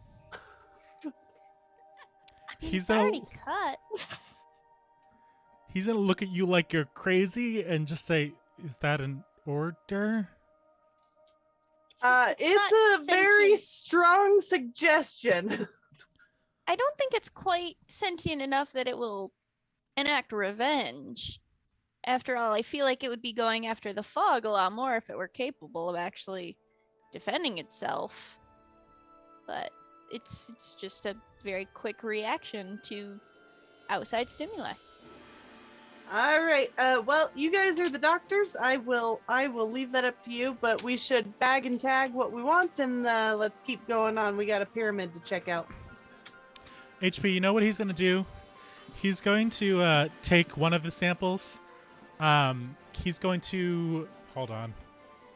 He's going to take... He has like a couple of samples in his bag. And so he's going to take one of them and hold it on his person. But the rest he is going to put back and kind of generally address the plants. And just kind of awkwardly say... Sorry. Do you mind if I just look at this one? You can have the rest back, okay?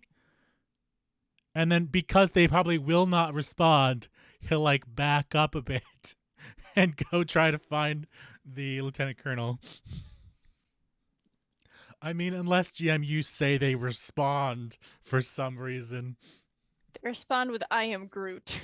There are 3 very curious monkeys staring at this whole exchange on the branch not too far away. I will look at them and say, "Shut up." He's gonna walk away, and I'm just gonna kind of roll my eyes and just grab the things that he dropped, and I'm gonna have them now. Okay. You continue down. You do find a tunnel that is clear of any breaks in the panes, and are able to make your way through. As you're passing through, you can look out the windows to either side, and it's just darkness. It is the swirling smog that is pressing on these tunnels, and the tunnels are probably they're only a couple meters wide. They're maybe 3 meters or so wide, about 12 feet wide, and the glass dome that is over this arch. And something else. Thank you, Mr. I'm sorry? Saito, again. Mr. Saito. Oh, holy Popping off, Mr. crap! Saito. Thank you, Mr. Saito. Greatly appreciated. Jesus. Are we doing TPK things, or are we doing art? What are we TPK doing for the things. tiers? Oh Thank no. you. Have a great night, Saito.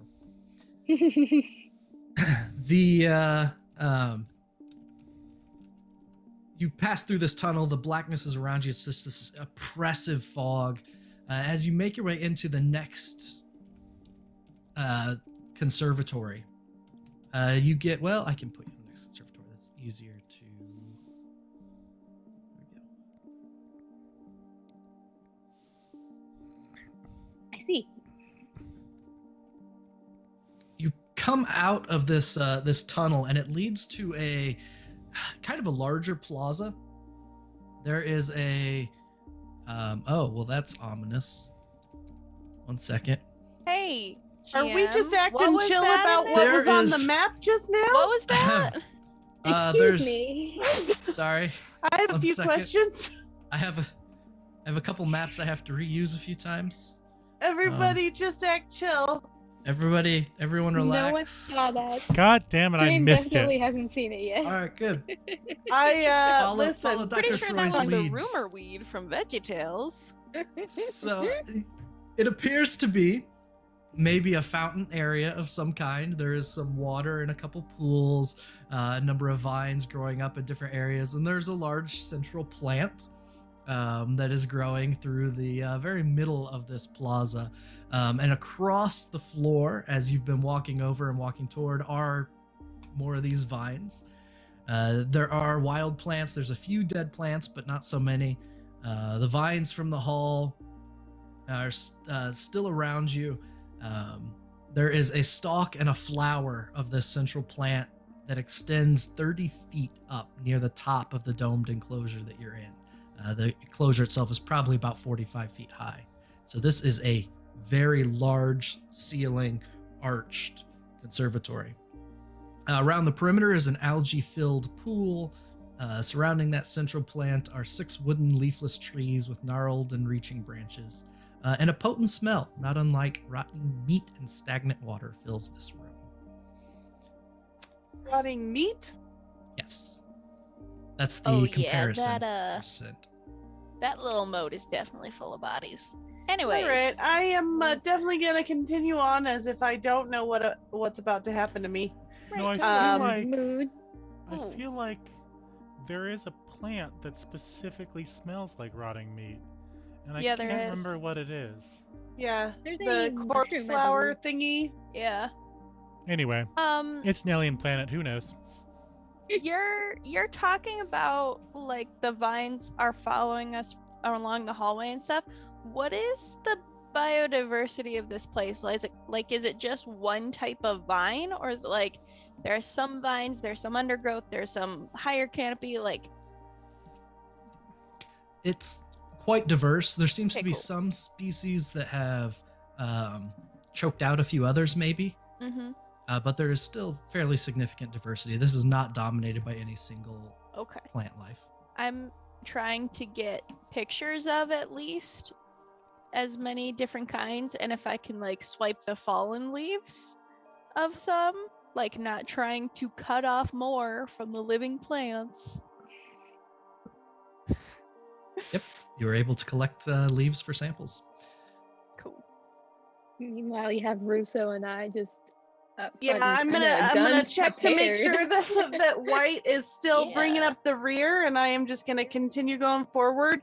Honestly, I am trying my best to. I know that there is a plant that smells like that, but Yep. I am just gonna be looking out for this source of like dead meat. Like I'm looking for dead bodies or like roadkill, like decomposing corpses. Probably I'm just lots looking of around. little monkeys. Go ahead and So give me many. a perception check. We hope Of for the course. best and prepare for the worst here.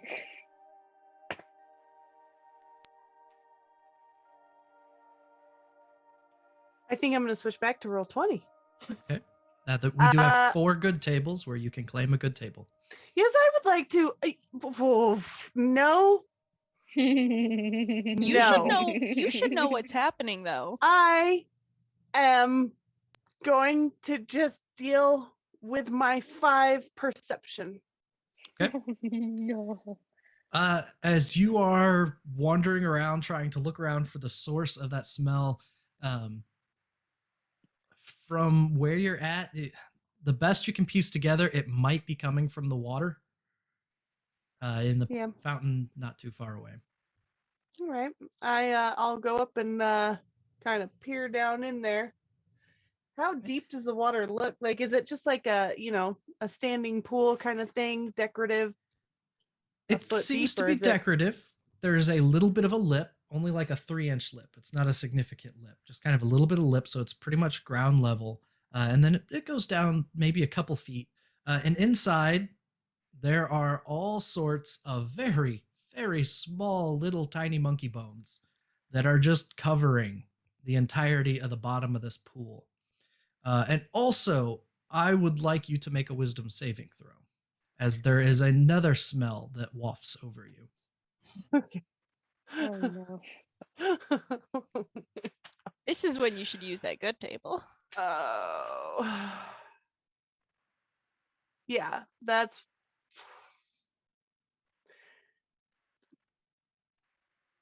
Well, let me see if I fail first. Oh, hey, I got a 19. A 19? What is my save? Your Does it wisdom tell save? me what my save is? Just a +1. Okay. Yep. Sorry, ignore that roll in the system. I was just trying to see what my.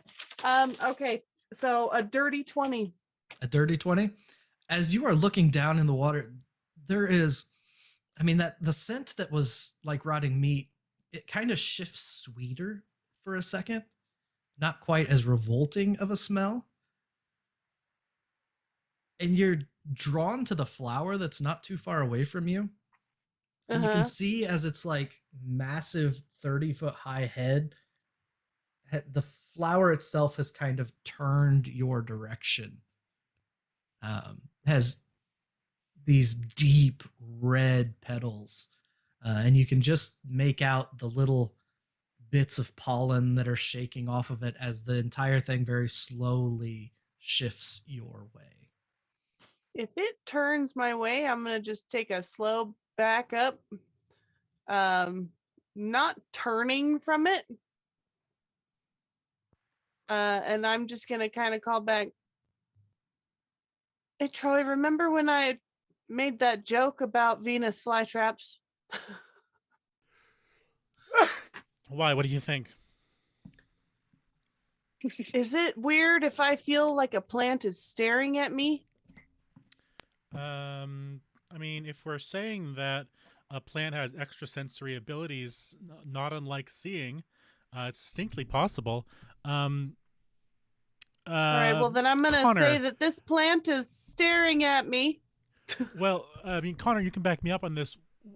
For something that can't talk, what would its language be? Well, it depends on what it has developed in order to communicate. A lot of the times that would be through like pheromones and different scents that it releases, because that's kind of an early warning sign. Color is another thing. It may change color to warn predators away and other things like that. Yeah, that's just in the basic plant adaptations. I'm gonna stand and step right next to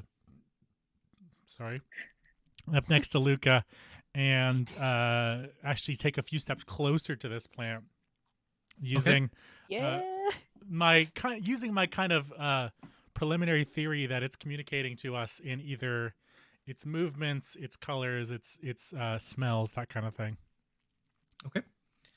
So for you to trigger that reaction, that's what you're going to move forward until you trigger that reaction. Mm-hmm. I am going to drop you right here, which is in between the two pools. Love it.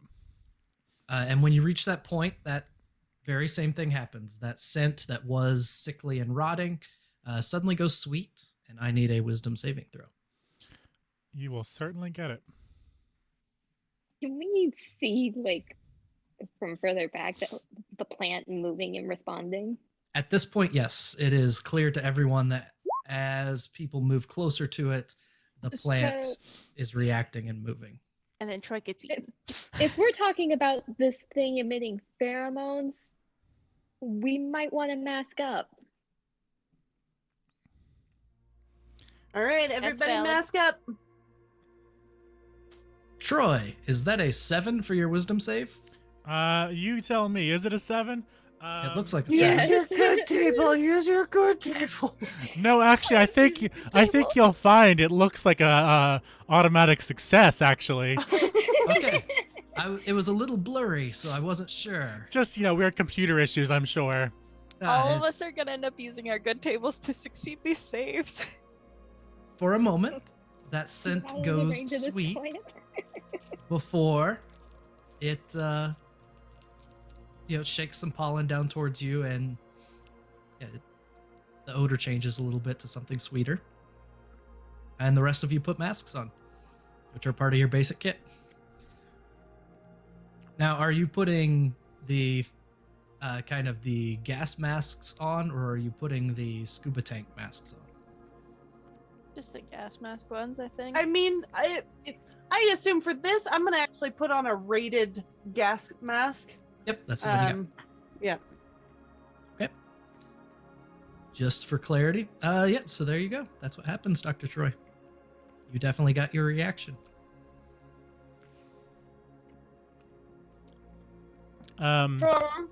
Troy, can you back up from the plant, please? Excuse me, what? Troy. Troy, can you please back up from the plant? You're gonna get eaten. I'm sorry, sir. I need to investigate this a little further. I need to know what's going on. Oh, And just a plant comes down from above screen and eats him. just in the radio. Is it I close just enough to touch? You're Oh, on the gosh. map. You are still Proper. 7 meters away from it. Troy? Feeding Troy, I feel like I see you reaching out to touch that plant. There are vines of the plant all along the ground close to you. I'm gonna you could pull touch out. God damn it. that. White, be ready. I'm gonna pull out that extra bit of vine that I had stolen from the other room, pull it out of its sealed plastic bag, and lay it on the stone next to one of the closest vines. We're making an offering to the plant. Okay.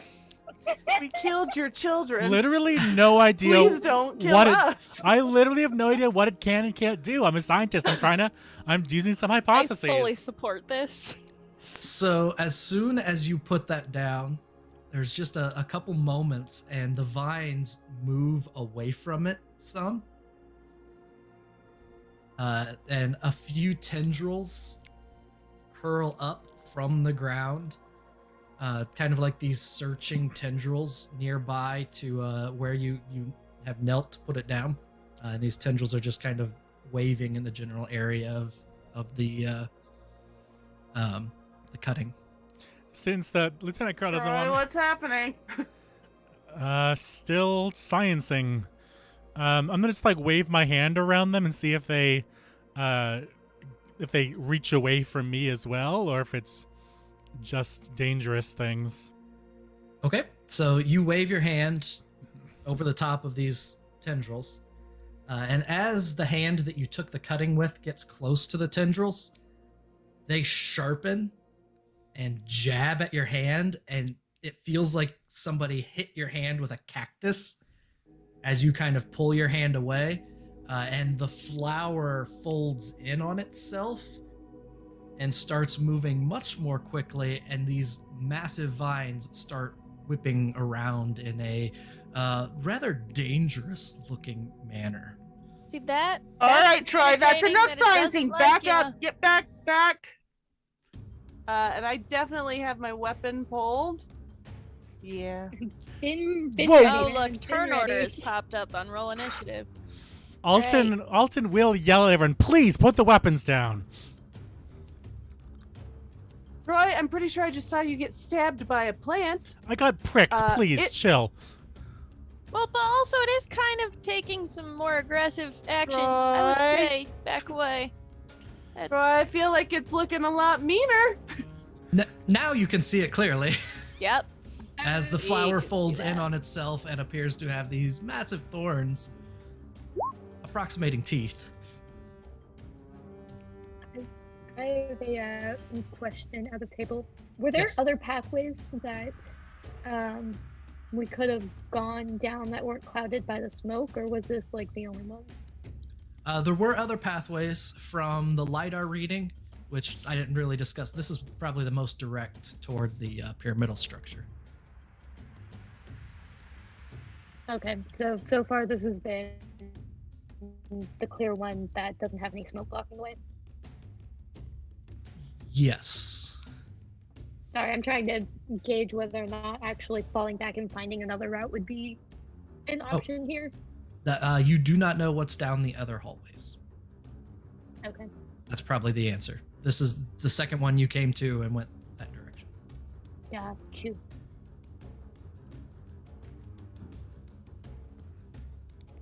And that's disappointing. My NPC is missing. All right, good thing I wrote it down here. Yeah, initiative for everyone. Now, what you do on your turn is completely up to you.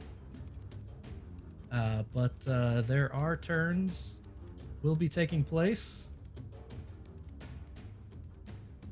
This thing is not very good at this.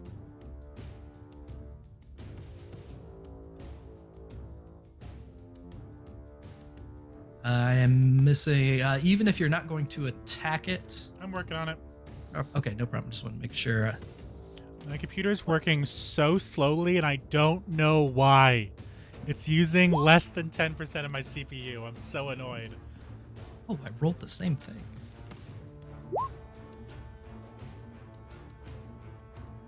All right, that is everybody. I'll stack you in order, and you can do whatever you would like on your turn.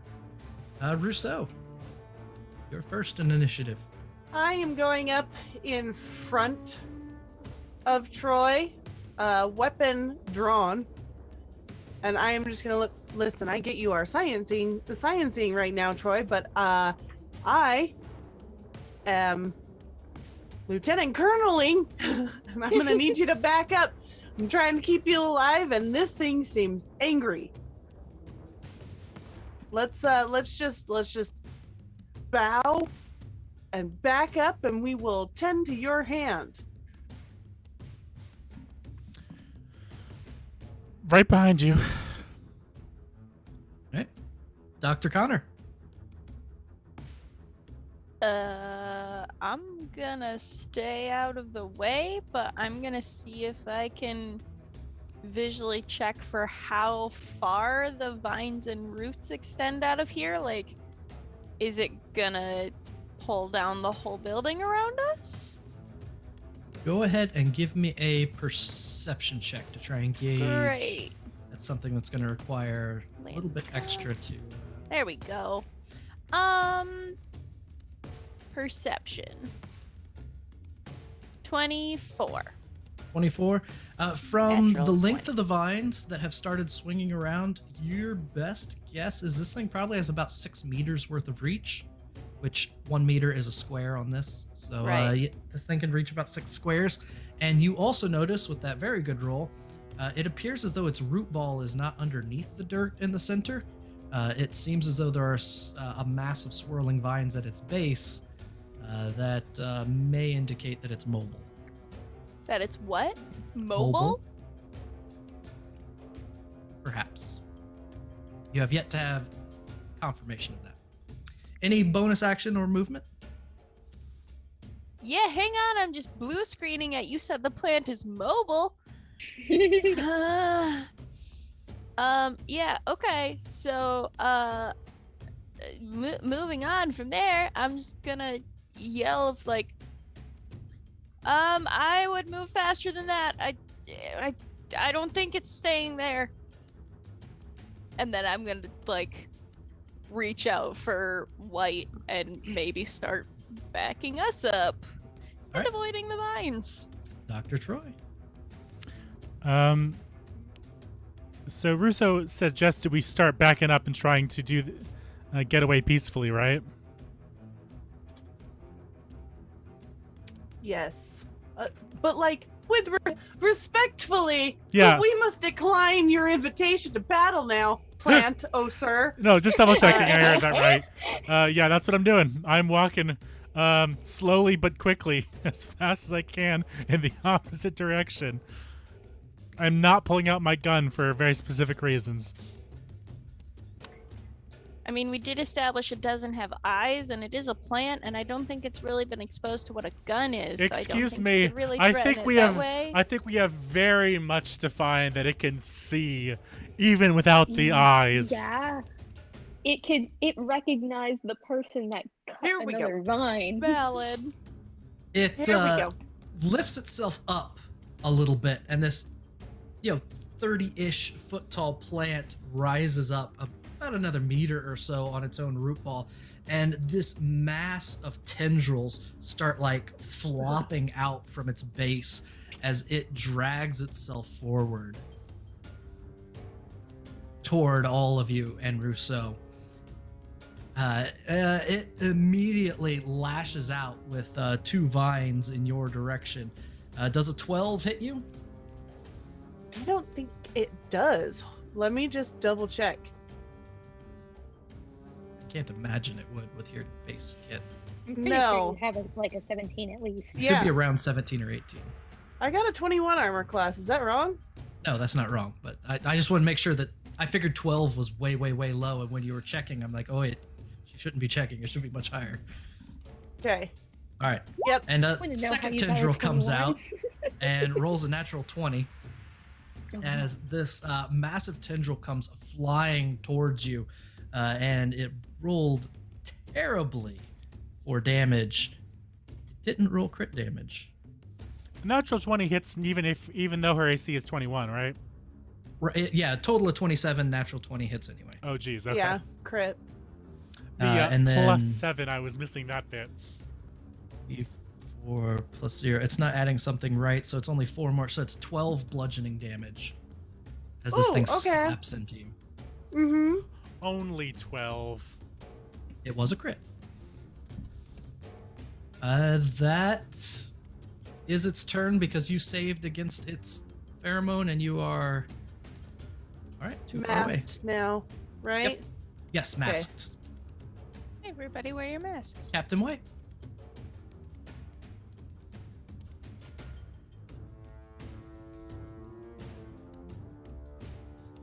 I'm just gonna Bruce yell was back, not I'm down, I fine. just- Continue backing up. So we're just gonna walk away from this thing and hope it doesn't follow us. The problem with that Think might it's be gonna that get it's through all that around door? us.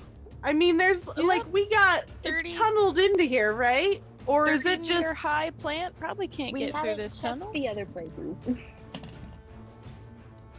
But we do know something that will make it retreat. True. Captain White, what is your plan? Go ahead.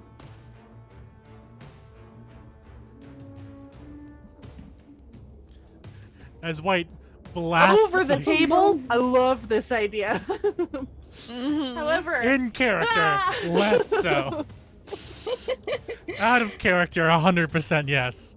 Yeah, we are all for you doing this. Listen, I'm just gonna go for shooting the glass that's on the far side. Which glass are you shooting? Is the glass So- go all the way up to the ceiling, or is it just around us? It's yeah, you're surrounded The in glass. whole thing. You're basically in a glass dome that's 45 feet high. The vines, how far is the Cough, reach of their cough. activity? Are they along the edges here? Are they... The glass is essentially where the map ends. Yes.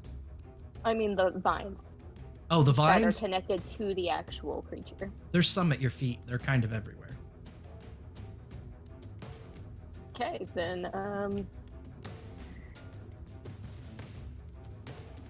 you're probably going to want to get moving as quickly as you can. We'll pop a few rounds in this corner, this top left corner over here. Shattered glass pane. The top left up that direction. Yes. Okay. That pane shatters, and as soon as it does, this thick black soupy smog starts to roll into the space. What you immediately notice is one of the trees over there starts scooting away immediately. The tree starts scooting away. Yes. Just directly away from where the smog is. And when it does, sorry, I'm doing some quick measuring. This one also starts moving. Yeah, there we go. Tommy, are you gonna move or? I think I'm probably gonna forego my movement for the moment and basically set up the Overwatch. Does that count as an action or is it a bonus? So in order to do Overwatch, it takes your entire turn. Got you. Okay, then Overwatch. I've heard some good things about that game. not Blizzard though. Whoops. So you have movement left or bonus action? Please hold, I'm checking what I have for bonus actions. No problem. So you're on deck.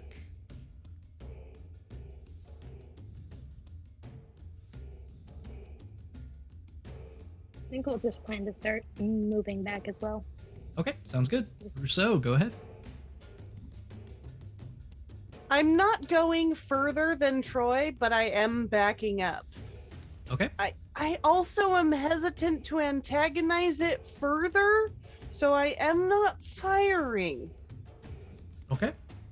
Possibly to my own detriment. But I am just going to back up right to Troy, so I'm still between Troy and the angry plant. Okay. So you moved enough that it is going to swing a tentacle at you. You okay with that, or would you like to not move that far? I listen. Yep. Go Okay. for it. I want to remind you, you know of its long reach, and it is going to provoke. Yeah. 12 to hit you misses. As you start backing up, one of its other vines swings over to try and grab you and fails to. Okay. Dr. Connor.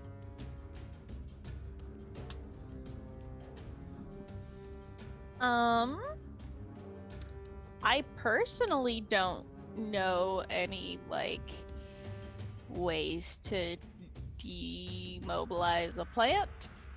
Would Emmy know ways to demobilize a plant? No, Emmy has not run into. Nope. That's 30 what I foot thought. tall. That's fine. I'm gonna back away then. Okay. And move towards the middle of the street away from more vines. So directly behind the two of you is the tunnel that leads back to where you were. Cool. Are there the same type of vines in the tunnel? The vines are pretty much everywhere, yeah. All through the tunnel. When we cut the vines before, when I watched Troy do it, did both sides of the cut react? The cut itself didn't react immediately.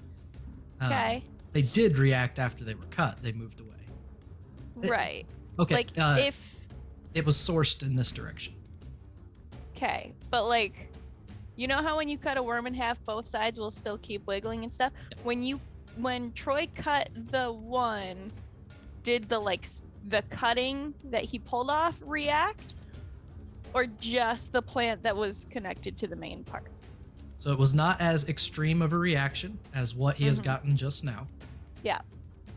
The But both vines sides moved away from the reacted. cut, and both sides moved away from where they were. Okay. So just cutting the roots off would not mean It didn't that these take care of the vines vines. would, right. Yes. So we would not be able to just be like, oh, we cut it off here, we're safe from here. Nope, that's fine. Yep. I'm just gonna move. All right. Are you going to head down the tunnel? Yes, but still within sight and running distance of White. Okay. Troy. I don't want to split the party. Real quick, GM, do I have any... Well, I don't want to... Well, I guess I'd have something like alcohol or some kind of chemicals that might burn a plant in my med kit. So I Please remember we are in a very high oxygen environment. I know. I mean, that might help us, honestly. So That's a good point. So there was a lot more muzzle flash when Captain White's gun went off. Oop. Not enough to be super dangerous, but a lot more muzzle flash. Ned, stop reminding the GM of things. And if anybody I don't knows want us to what it hold takes to first in the ignite flame. 50% concentration oxygen, go ahead and tell me in Twitch chat. I- We'll see if they blow Not themselves that up. much, actually. I think it needs to be like extreme, like pure oxygen to ignite. Yeah. Um, I'm not gonna make you blow yourselves up. I'm basically just kind of scrolling through. I'm just like rummaging through my med kit, trying to find anything that could like kill kill I almost said bionic matter. Anything as a quick herbicide? That's what you're asking about? Yeah, something, I'm not sure. I'm not really sure. I'm not a doctor, but I am. Anything that I could use to I don't know, make I'm looking for like alcohol, basically. Something that could dry up the vines, or at least ruin them for a moment. You So we- definitely would have some alcohol to sterilize things with, some isopropyl alcohol or something like that, which would burn. That would burn, Um, yeah. So I'm Not gonna, recommend lighting it, but yeah. if need be, I'll flick a match. But yeah, I'm gonna I'm gonna start like shoving things into my pockets, just things I might need as I continue to back up further. Okay. And I'll also say to Russo, like, do we have a plan, or what the fuck are we doing now? At this point, I would just like to get away from the giant Venus flytrap. That's my plan right now. Retreat, not die. Also, GM, while it's my turn still for a second. The black fog that's kind of all around us, it's only about at ground level, right? So it clears up the higher you get. You Mhm. can still see there's some above, but as Captain White had pointed out, it's basically the roof of this at 45 feet is high enough that it looks like it's mostly beyond the fog, Yep. Okay. but not completely. I'm trying to find a way that'll like push more of it in if it gets to that. Mhm. But I assume You I are have certain Make it just flood by the too much. reaction so far, if any glass panes break, black smog comes in. That has been the Sounds good. experience so far. I'm gonna keep a clear eye on the broken glass so far, and like prepare myself to sling my weapon around and shoot Okay. that. Like the closest thing I can get to a 5e version of preparing an action. Basically, I'm gonna be at the ready to smash some glass if need be. Okay. I will remind you, so the tunnel is encased in glass behind you. Yep, So that's helpful actually, because I assume the tunnel's a lot smaller than the dome is. the tunnel is basically the width and the height of the path that you're on. That's the end of the tunnel. Love it. So it is the Jupiter flytrap's turn. As it was takes two more so- steps forward. Eh. Two more steps forward. And swing. This 1, 2, 3, 4, 5, 6, 7. It does not swing at Rousseau, so instead it goes two more as it tries to hurry up to catch up. I mean, I'm not sure if we're actually moving our full distance. So someone check that on me. Everybody's going very slow. There's a lot of slow backing away. I'm I picturing am everyone like with their trying to hands just up like stay this. between the plant and you, Troy. If you could just hurry up a little bit. 1, 2, 3, 4, 5. That's probably closer to there. Okay, Captain White.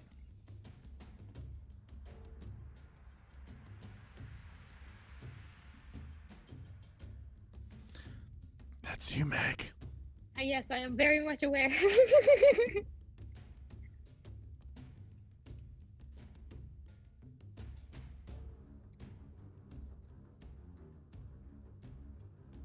If you get clear, we can just blow out this tunnel and block it from coming out.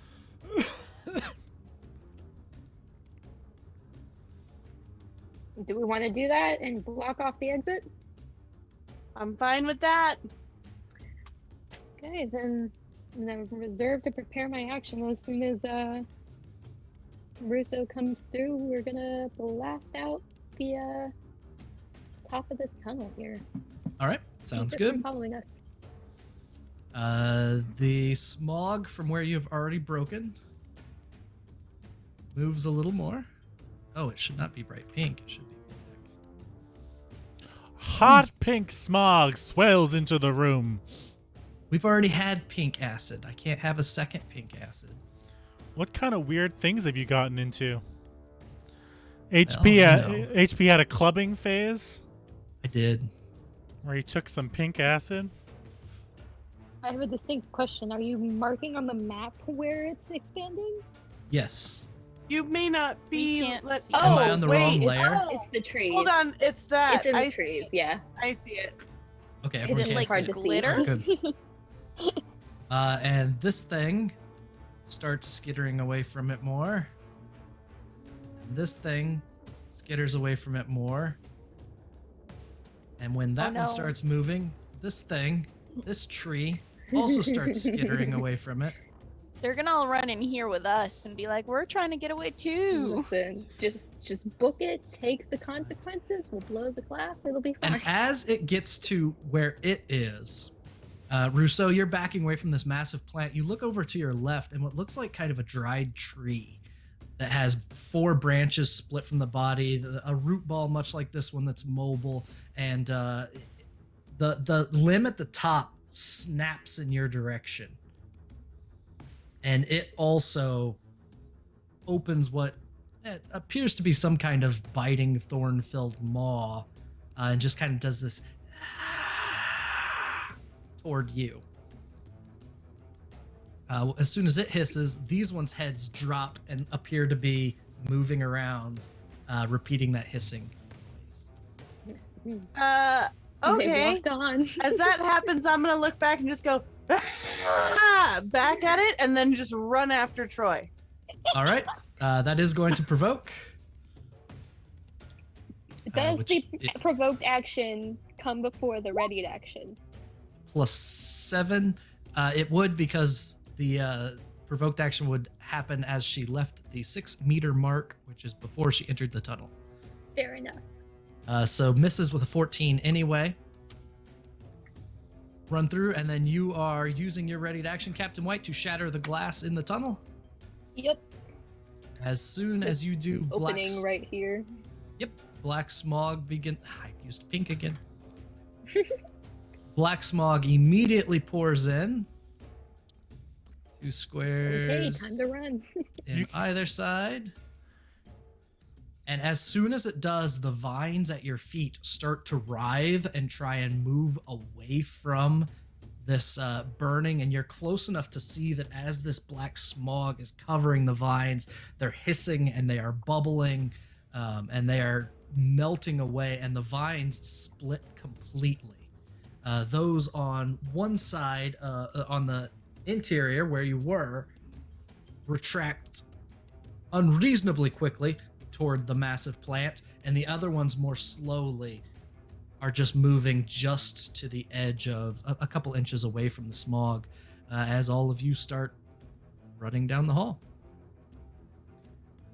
That is where I have to take a very short break, and we'll see what you find on the other side of this tunnel. Oh no, don't like. We'll take the long way around to get there. And we Hello, hello, and welcome back. Thank you for that brief intermission as we get back to Phoenix 4, breaking glass windows, letting toxic smog into a tunnel, and running back down to the conservatory where they were. I didn't get the chance to say it before we broke, but Alton would like to pull out his gun finally and let out a bunch of bullets and try to smash as much glass around this thing before bolting the opposite direction. All right. So this hallway is absolutely. Oh no, I mean into the domed area and just hit whatever's okay. possible. Okay. So smog rolls in everywhere as you are making your way through. Lots of yelling, lots of movement, tripping, half tripping over vines, you make it back to that main central conservatory area. There are a couple other tunnels that lead off. There's 6 other tunnels. With what you got from the LiDAR, there's really only one other left that will lead to that pyramidal central structure. Devoid of any other choices. Is that the way that you go? Absolutely. I feel like this time I am bringing up the rear, and I'm just gonna. White, you lead. It is a much more circuitous route this direction. There are still vines, the kind of thicker vines that led to the massive fly trap aren't around, and instead there is some thin vines, some ivies. These little monkey-like creatures are all over the place, and over the next 2 hours, you pass through buildings full of plant life that has overgrown the area, but you don't come across anything else that looks similar to what you ran into down that particular hall. As you're trekking through over the course of the hours, the group of monkeys gets more and more curious. There seem to be more highly concentrated in this direction without a massive monkey trap eating them. And to the point where they've stripped the plant life in some places. A couple of the rooms that you go into are just completely barren. There's nothing except the dead plants where previously there was life everywhere. There's still that thick, heavy oxygen in the air. And it takes time, but you do finally enter a massive central room. The pyramid is perhaps not as large as you would have imagined. It's probably about 50 feet tall, taking up an area in this very center of this room. Around you, there are ruins and stonework that has kind of a brownish tint to it, just like the stone of the pyramid itself. Everything is overgrown, everything is choked, and at the very top of the pyramid, there is a glint of something 50 feet up.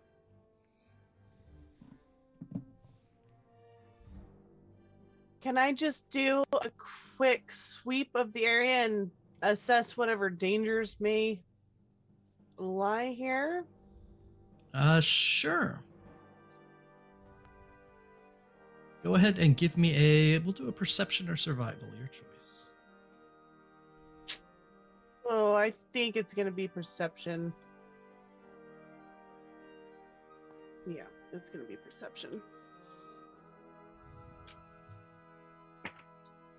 Oh, come on. 11. An 11?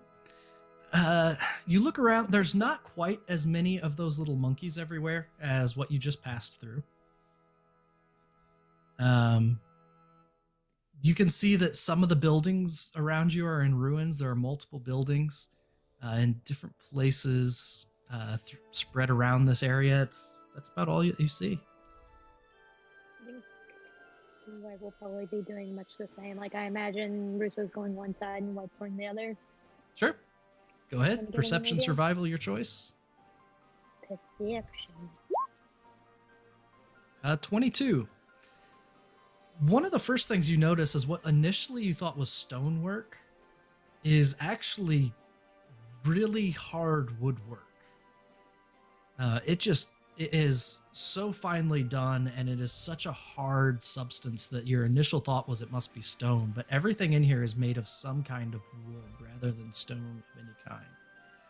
You also see, as you look around the room, some of these buildings have openings in them. You notice over here I don't know what you want to call them, but it's one of the smaller tree-like things that started chasing after Lieutenant Colonel Rousseau. You see one this direction. still stationary, not moving. You also see one on a raised platform not too far away to your about 4 o'clock. And those are the ones that, yeah, that's where you'd see. Oh, and there's another one in the distance that you'd be able to make out as well at the top of this platform. So pretty much just kind of catching the trees that are obvious on the raised platforms. Anything like in the brush or anything in the area? I'm eyeballing you down here. Oh, that thing. So I wish there was a way I could have matched the color for it. There wouldn't be any reason that would draw your eye. I mean, there's a oversized seed. Just a big seed pod. Just a big seed pod. It's not out of line with, other sorts of things that you've come across. Okay, but there's also them all over the map, so that's pretty sus. If you could see all the places where they are, then yes, it would be very sus. Yeah, White just kind of knocks on, I guess, this pillar next to him. He says, "This ain't stone, but the wood's a lot better than what was that table and chair was made of." Yeah. What is up? I'm sorry, DM, you said there was something glinting or sparkling or something at the top of the pyramid? Yes, at the top of the pyramid, there is something that seems almost metallic catching the eye. White, what do we got up there on top of the pyramid? We want to... Seems like this is the main thing here. Do we want to try and head up there? Unless we want to go around and clear some of these buildings first. All right. We get a better vantage point up there. Thing for that? So, if you're paying attention, White, Russo's looking a little roughed up and is definitely taking the rear and allowing you to be in front, because I'm like halved on HP, so Yikes. yeah, I'm definitely just like, yeah, if you want to, let's start clearing these buildings. How big is this structure, by the way? Which one? The one directly in front of you, the pyramid? Yeah. It's about 50 feet up, so it's a rather steep stairwell in front of you. I have a thing that can affect things smaller than 60 meters square. So read that what it fits. does. Yeah. Okay. I have a feat that I just got for level 5. Okay. That lets me find secret chambers or hidden rooms or elements of architecture, like secret levers, trap triggers, or hidden doors. Okay. Oh. That is a odd description of it. Here. I'll throw it in chat just so you can see the things. Before moving anywhere, kind of gauging the situation, is there any... I'm a little on edge looking for things that may come out and try to eat us or trap us. So, like,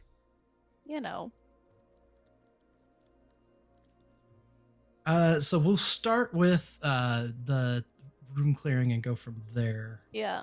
As I finish. I was actually going to suggest maybe if Connor wanted to move forward and kind of investigate this building initially, kind of moving around and investigate, that Troy could hang back with. Yeah. Okay, I've got it. I understand. Russo. Sorry, I didn't understand the feat, and I was trying to delay for time good. while I understood it. No, there's no secret anythings. Hooray! It's a solid structure. Even like up there? Yep, there's a stairwell that leads up to something up there. Yeah.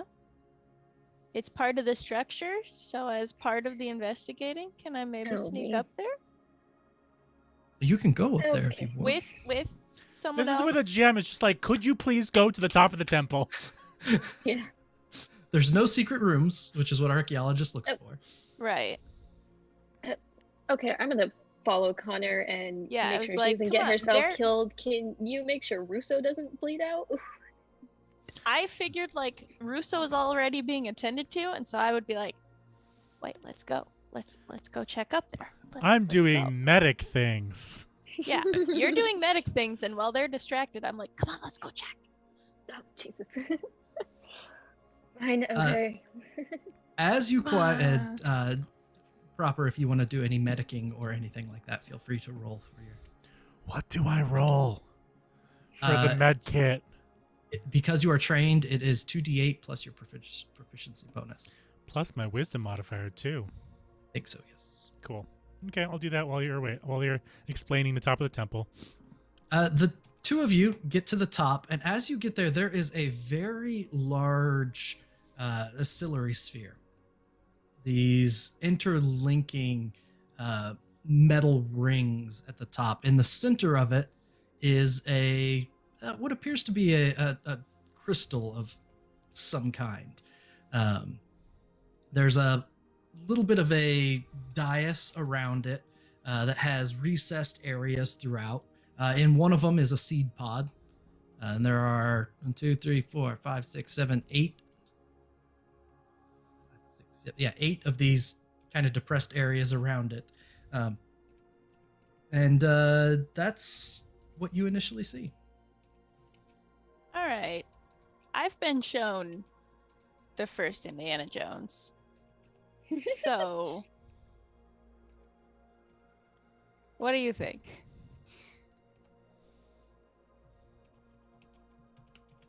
That depends. Are we going to try to figure out how it works or what it does? Yeah. What else are we here for, right? Then I guess we need no to... plants coming to get us, so let's, I don't know. I don't know. We don't know what's going to fucking come out of that seed pod. I mean, I don't want to say replace things with bags of sand, but like we can at least look around.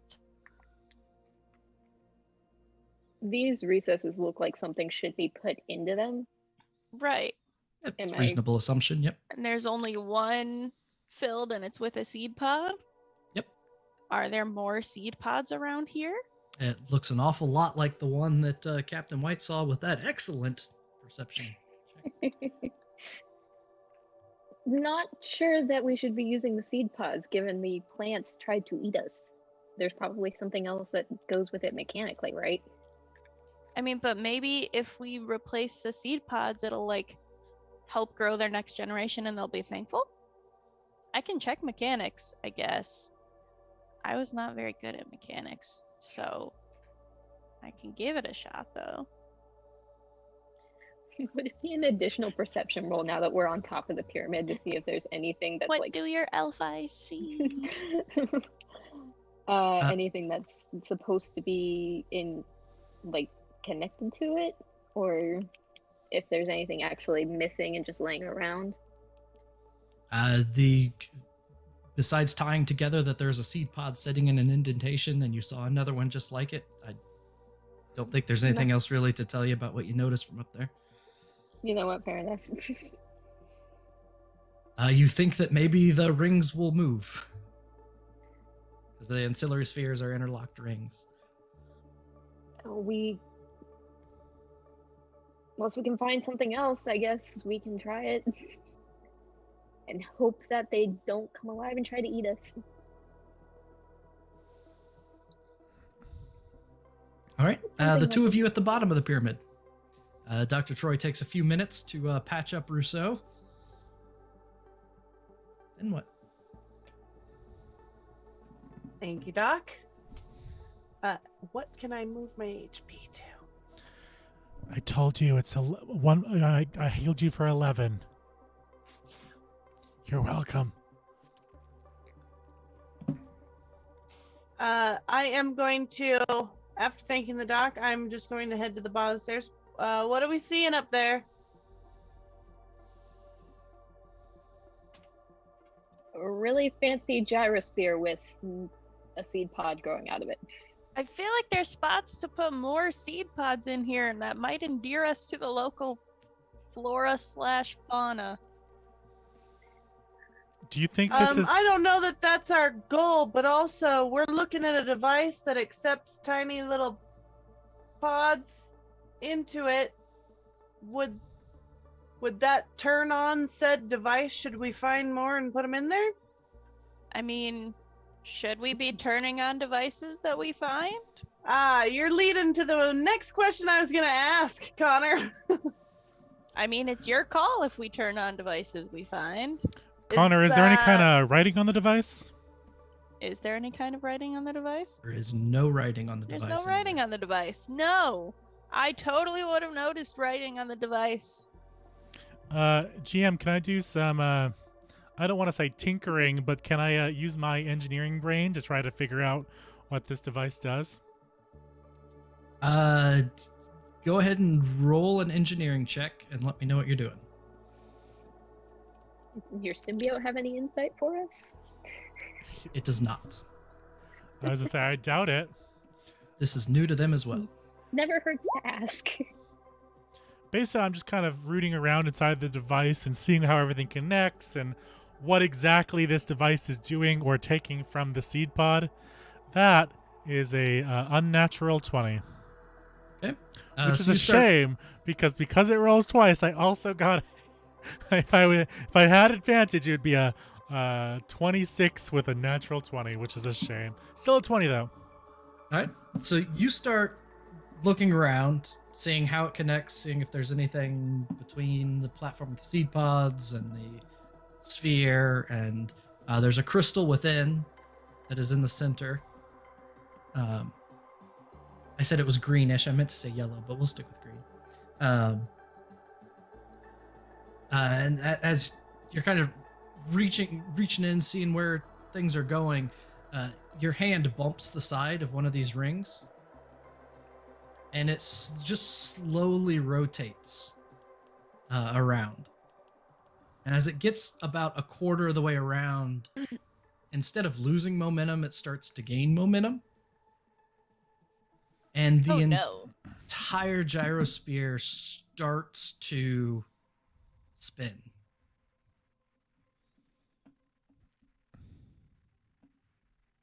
And as it does, the gem in the center begins to glow. What'd we touch? I promise I was just looking. No, he touched what- it. Okay, everybody stand back a little. At the moment you say that, there is a bright flash. Mm-hmm. And I would like Connor Pretty. What? and Captain White to roll a d10 for me.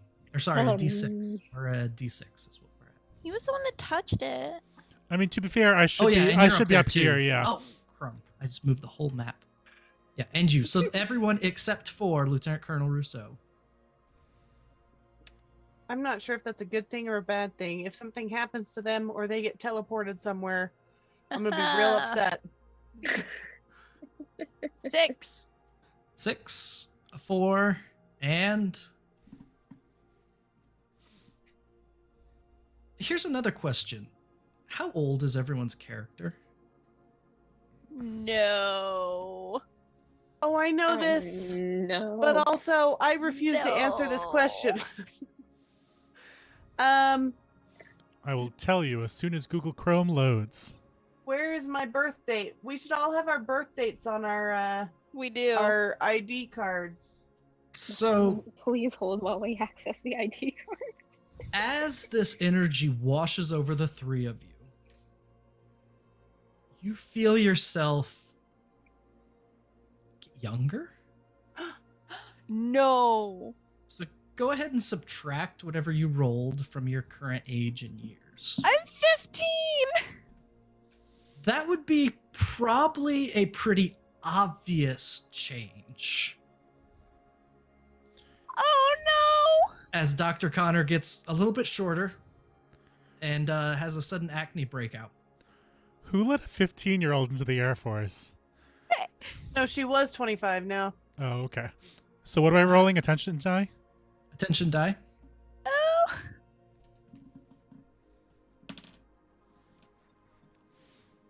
Alton is in his late 20s to early 30s, so he only loses about a year. Okay. What is everyone doing? One at a time. What are you gonna do? 24. That's how old I Is am. this light still happening? Is it persistent, or did it just flash and go away? It is a pulse that it like grew and stopped. So like. So we're in a bubble of light. Yeah, so I'm standing on the outside, right at the edge of it.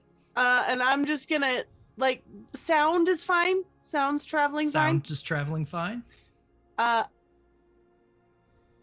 gonna need y'all to step down here, please, as quickly as possible. Alton's gonna stand. Please back away from the device. Alton stands up from his kneeling position where he was inspecting this thing, and like flexes his leg a few times and realizes that the pain in his knee that has developed in the past year has gone away. But he will follow follow Russo's orders and slowly back off this plinth. Yeah, I'll walk And then right Connor, back. then Alton, and then me. I'll walk right back down to her, and suddenly Abby looks 15. Okay. Troy, I'm gonna need you to take a look at Dr. Connor here. Dr. Connor, you feeling all right? Yeah? Yeah. Why? So she's still young after leaving the thing, right? Nobody's left the thing yet. Please leave the thing. We've all left the bubble. You're still in the yellow As light. soon as Dr. Troy steps beyond that bubble of light, I would like you to roll another tension die. Oh no. That's a 3. Okay. You get your 1 back. You don't get older. I mean, you get your 1 year back, but you don't get 2 years older beyond that. So as you pass back through, Oh, your knee starts hurting your again. knee starts hurting again. Oh. 2 of you leaving the bubble too. Yeah? Ah, shit, I'm older. You can't get older than you start. Okay. You top out wherever you start. And positioning does matter for this map, so. And I so rolled just... Oh, you were saying? I rolled a 2. Okay, so you get 2 of those years back. Great, I'm 17. And just like a clean and clear commercial, some of her acne slowly goes away.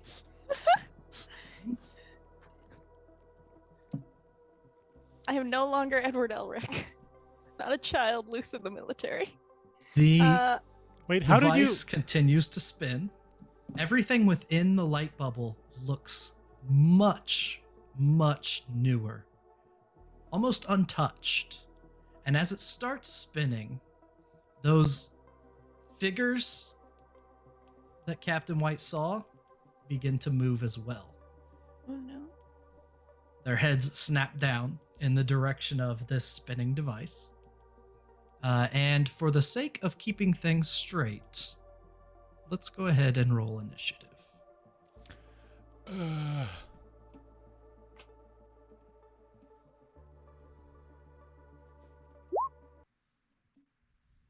Like on my character. I was about to say, where's the dramatic music? Working on shifting it. There it is. Did we ever roll for the deck of TPK things? So he had. it was told us just a what to do. donation, not a. It was just a right. donation, not anything extra. Okay, cool. I always appreciated Mr. Saido's like, no, I don't want chaos. Don't give me chaos. I just want to give you money. Here. I need to roll Another that. stream. Do this. They rolled a number on a dice very low, so they are last in order. Wow, that's the second time I almost rolled the exact same thing. Number button. You rolled an order? Okay, Dr. Troy, go ahead. What am I going ahead for? I'm not sure what's coming at us. I just need to keep order. So you have a turn. You can do whatever you want. You know that those plant things that you saw before are moving and looking toward the center. Gotcha. Is there a way to disable that device without going back into the Fountain of Youth light?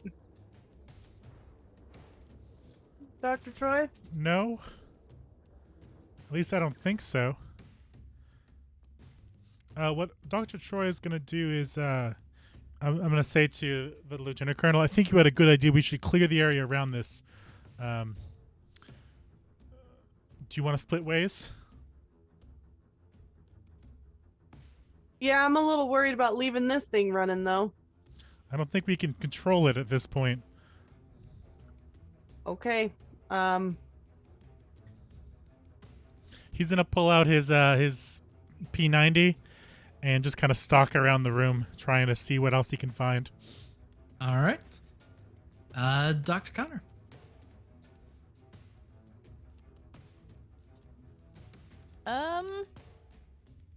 I mean, what would have happened if we had put more seeds in there? I wonder, like, would it have made it worse or, like, better? Is the thing gonna expand? Connor saying this out loud. Yes. Connor, Is this field gonna expand off the I top of don't the want to pyramid? be in diapers again. Let's worry about that later.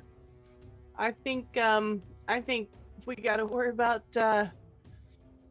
some of these angry-looking plants around us. Uh-huh. Well, are the plants coming towards the device, as in, like, they just want to get in the light? They haven't moved yet, but their head is pointing toward the device. That's all. If they're looking at it, maybe this is just how they maintain their, like, culture. Like, maybe they just have to be made young every once in a while. Like, they just, maybe this is part of what they're supposed to do, right? I say we might leave it alone. Yes, smartest idea you've had today, Connor.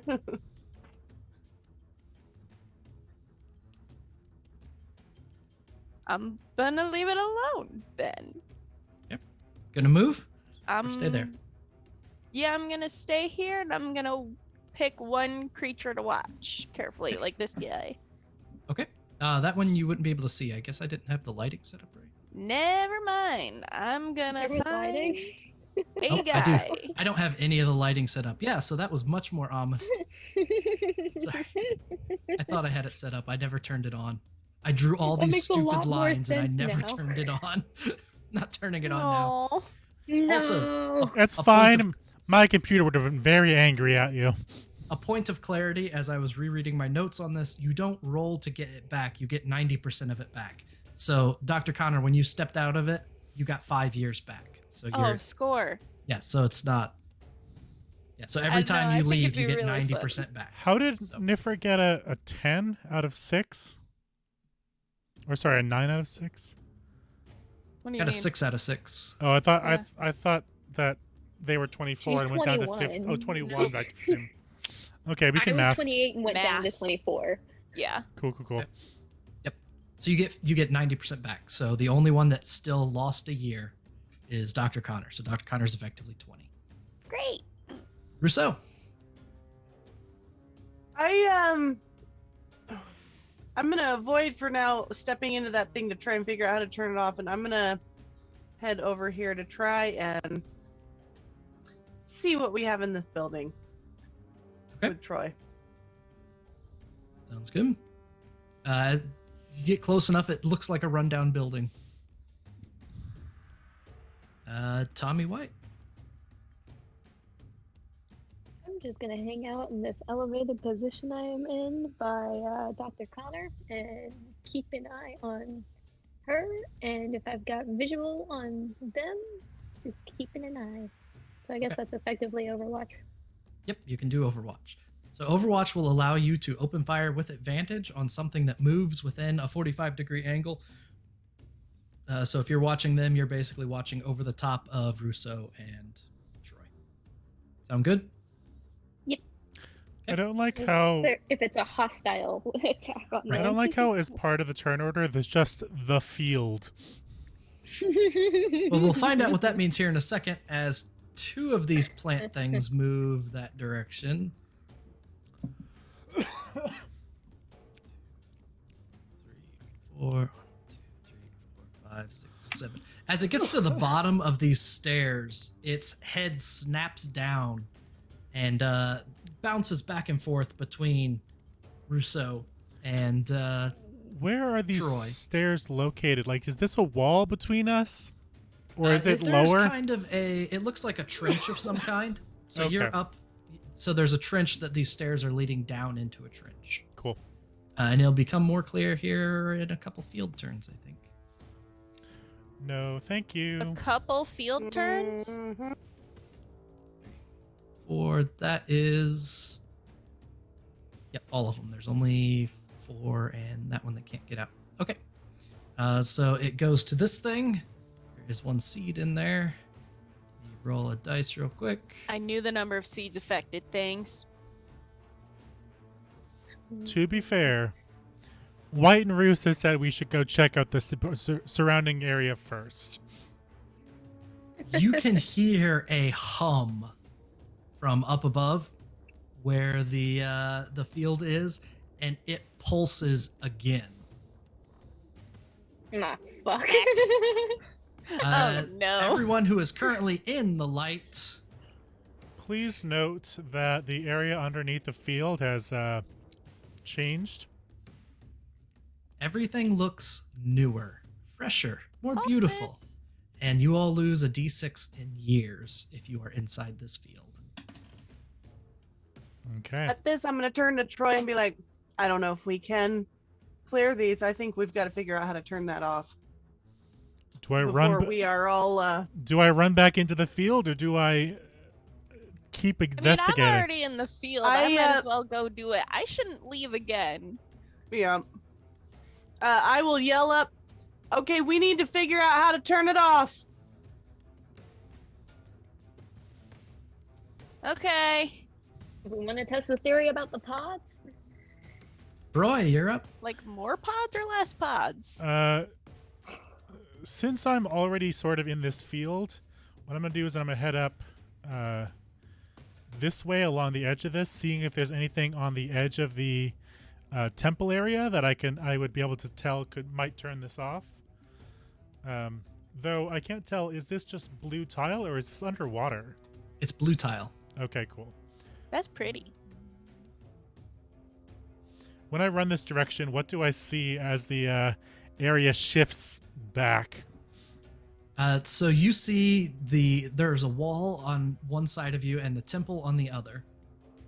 It's a tunnel. The building to your right is probably about 12 feet tall, and as the light passes over it, you can see it is clean and fresh. It looks like striated wood. There's a roof on top of it. It's lovely architectural work. Is there a similar move to a dash in this game? Yes, you can do exactly what you would think the dash would let you do. Cool. I'm gonna make it all the way to the end of this hallway here. Now I'm trying to decipher this map a little bit. Is this a solid wall here? So as you run that way, it goes downhill into the trench on this side.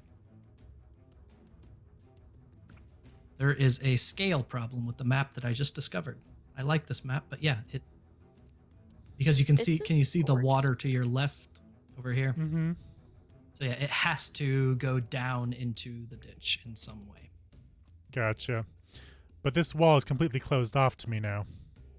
Yeah, so there is a wall wall goes all the way around until over there is a stairwell just around the corner to your top and left. Gotcha. So he's heading Anything for that else? stairwell, I guess. No, I think I've run out of movement and actions, so... Dr. Connor? 14-year-old Emmy Connor is gonna run back up to the top and just start looking for how to maybe pause or turn it off. Okay, you can science it, you can engineer it. I will science it. Thank Okay. you. This is gonna be fine. I rolled a nat 1. You have a good table, right? There I are 3 good tables do. remaining. Yeah. I'm gonna good table that. You know the obvious things. Each wave of energy has a variable effect on the age of those who enter it. Leaving the area of effect negates most of the de-aging, but not all of it. You know that the rings, the gem, and those seeds apparently work together to get it to work. And the science is enough to know that those creatures are drawn to it. Okay. I'm gonna reach out and hold the rings so that they stop moving.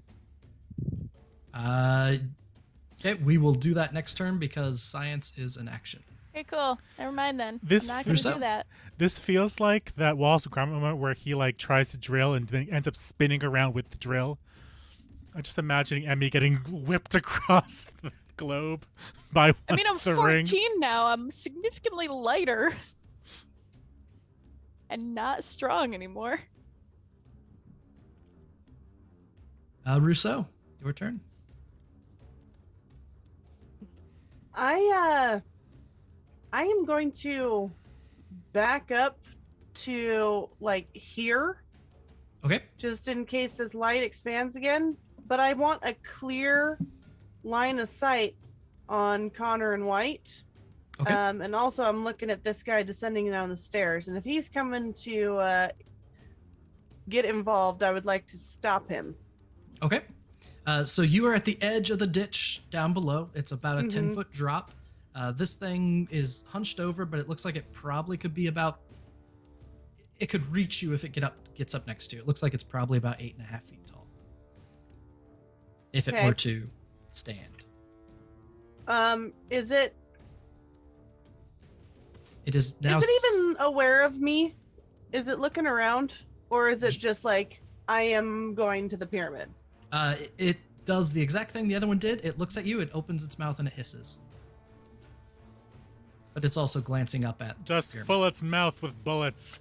Yep. No, if it does that, I'm like, all right, not again, and I'm just gonna unload. All right, sounds good. Go ahead and roll to hit.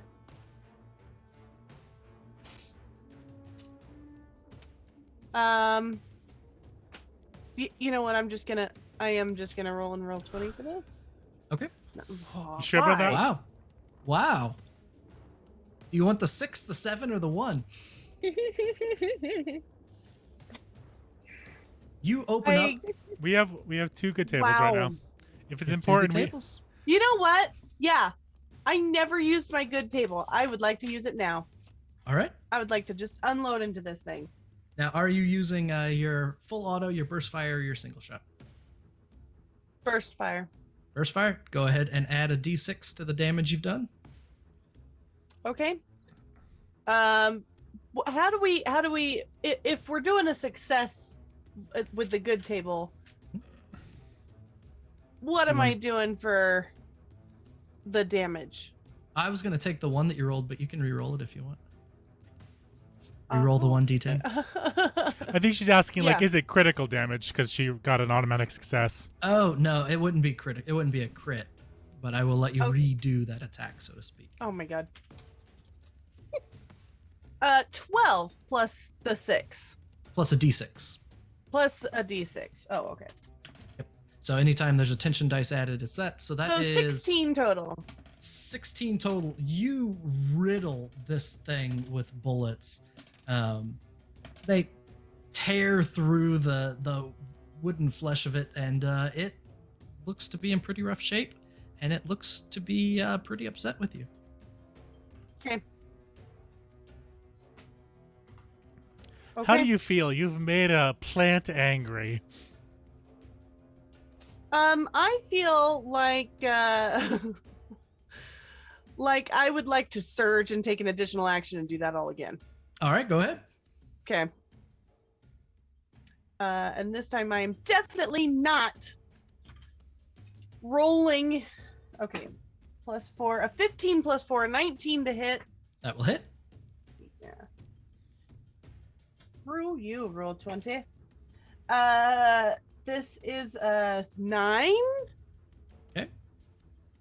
Plus your 2, so 11. Plus your d6 if you're using burst fire. Plus my d6, which is a 6. I lost track in there. 11 9, plus 10, 6, 11, so 17. 6, 17. You blow off 2 of this thing's arm-like appendages. And you suddenly have a sense of, but you know it's not yours, the feeling of pain. Captain White. Is pain a pheromone? I don't like this. You know you don't feel pain right now, beyond what we're already hurting, but you do have the sense that you feel it. Okay. Captain White? What the hell are you trying to do? Are you talking to me or Connor? Connor. Oh. Russo said to stop it.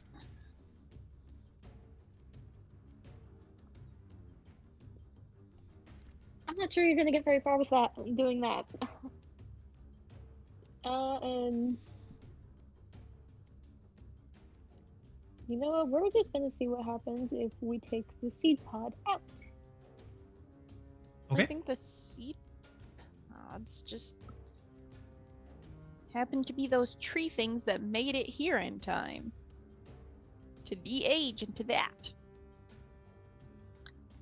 Well, it's the only other lead we've got, unless you have found some kind of fucking magical gearbox.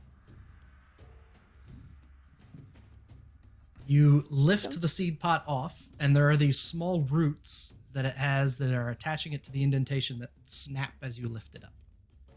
You have a seed pod, it's about the size of a grapefruit. And it's still Does it gone. react?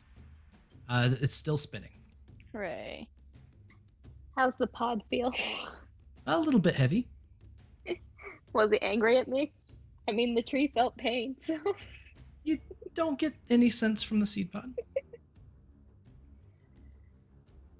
Okay. That didn't work. This plant creature comes rambling down. It stands up to its full height and tries to take a slash at Rousseau, which is a 21 to hit.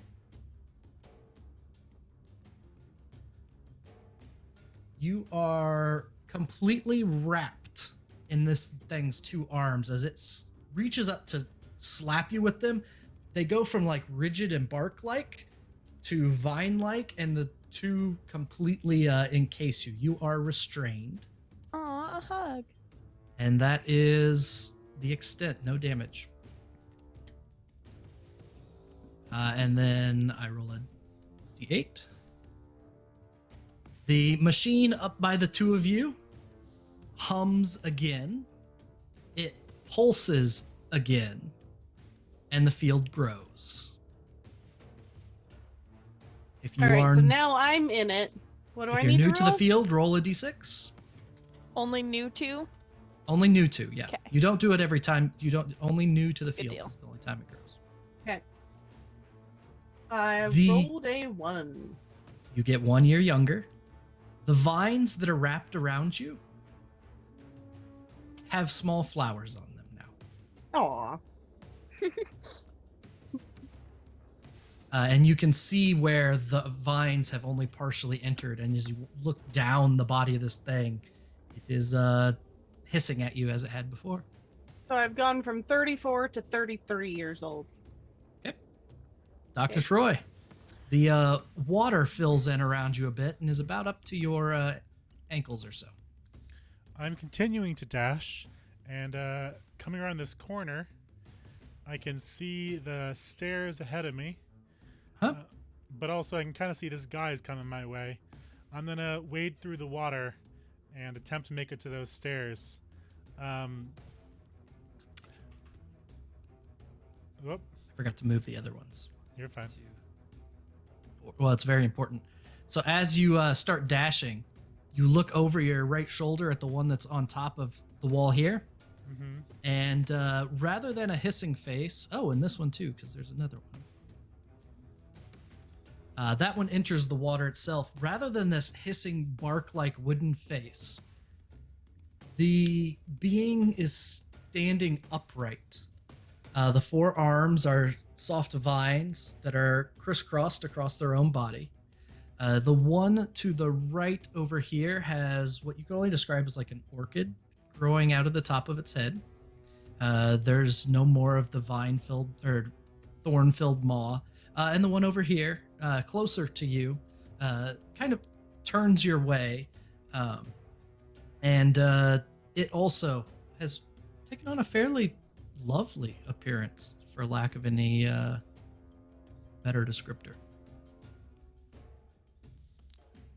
It looks much more like a plant person and much less like a plant monster.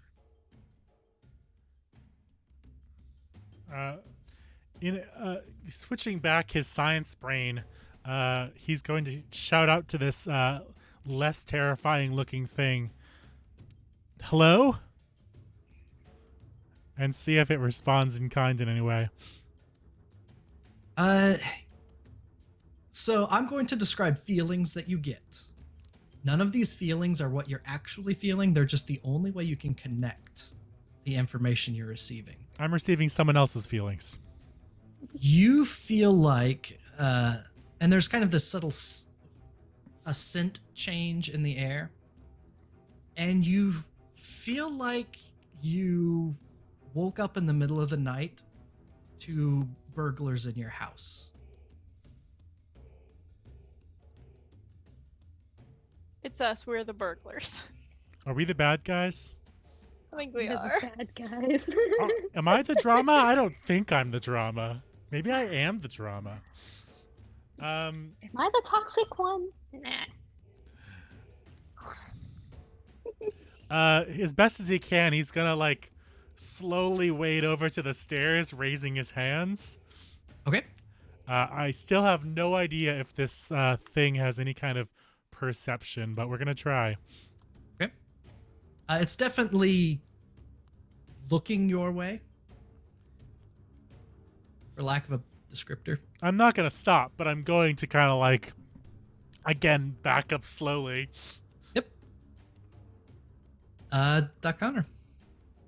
Still want us to stop it? I think it's a good thing, right?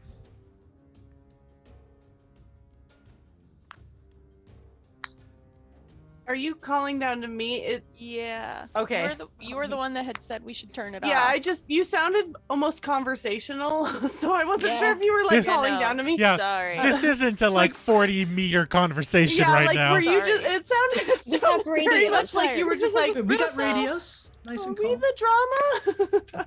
Are we the burglars? Russo, Not you, toxic, you you're said to toxic. turn this off, but I think this is a good thing. It's helping them.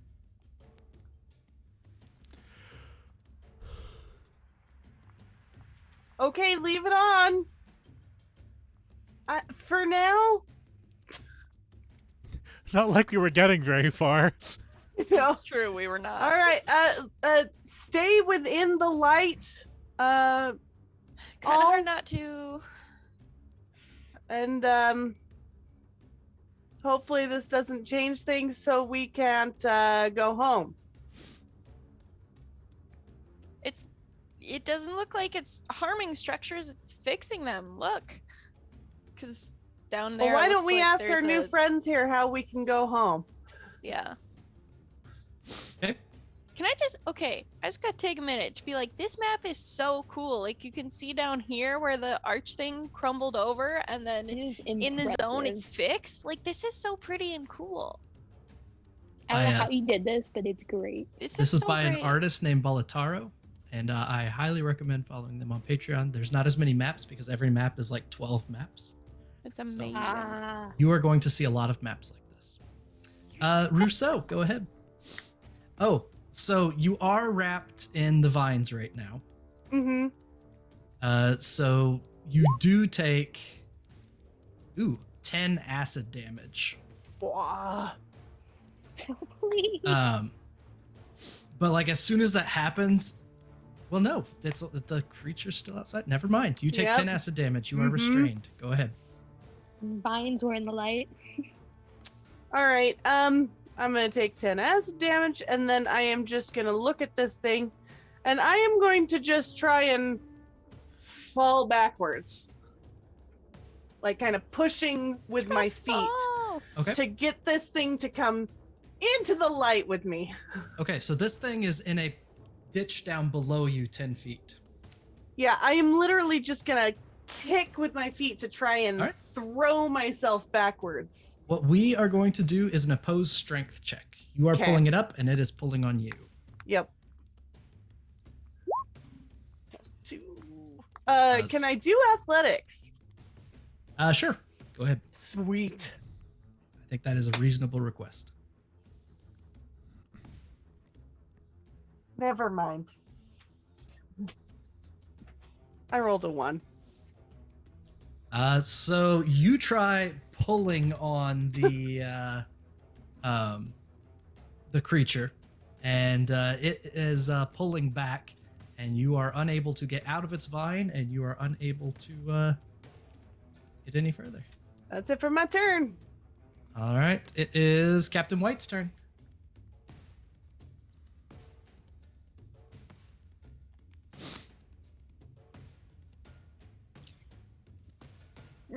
Russo, do you want me to intervene and help down there?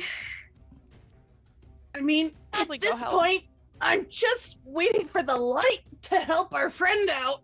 You know what? If it's par for the course, it should be here in a minute. Like, We just need to ask them how we get home with the light on.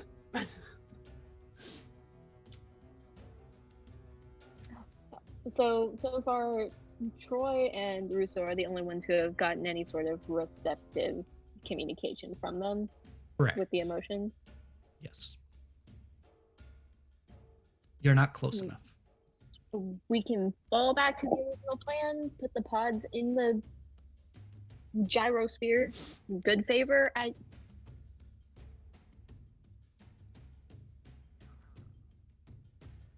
Are you asking that of Russo?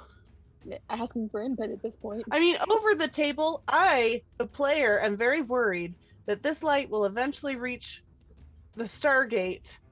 Yes, And that is and man, it seems to be restoring stuff to like some previous setting, and like I don't know when that setting is, or if there was even a Stargate here when I don't that think setting you can is. mess with a Stargate too much, though.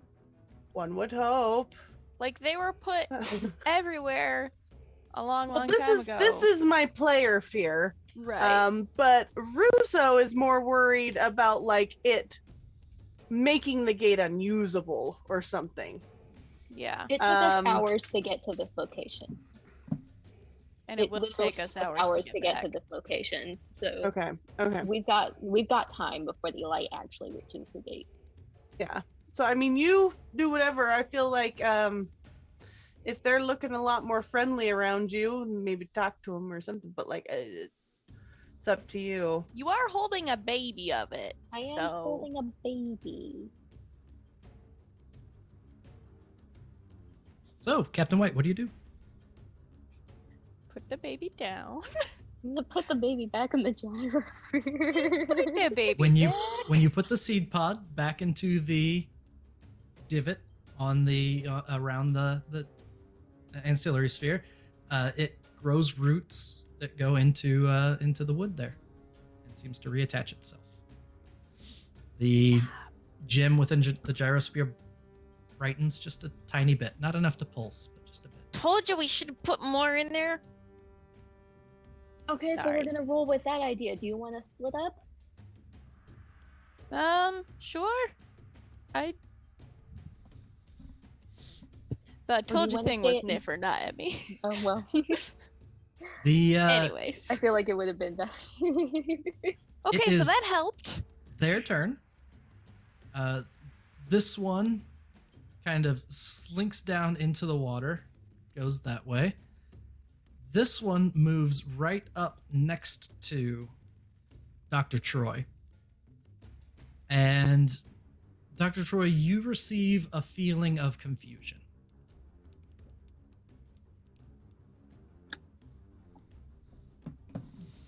Can I,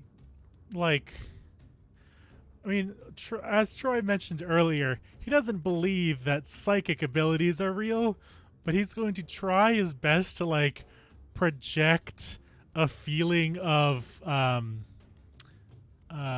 safety or innocence. He's just gonna think really hard. You get a feeling back.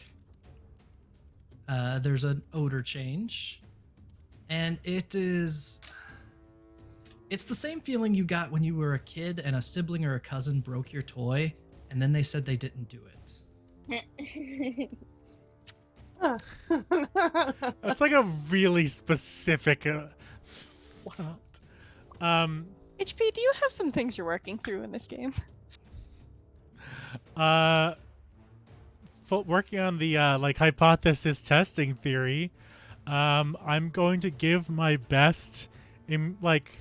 Okay, I know this was just your starting question, but I'm gonna use it because I set this up as character backstory.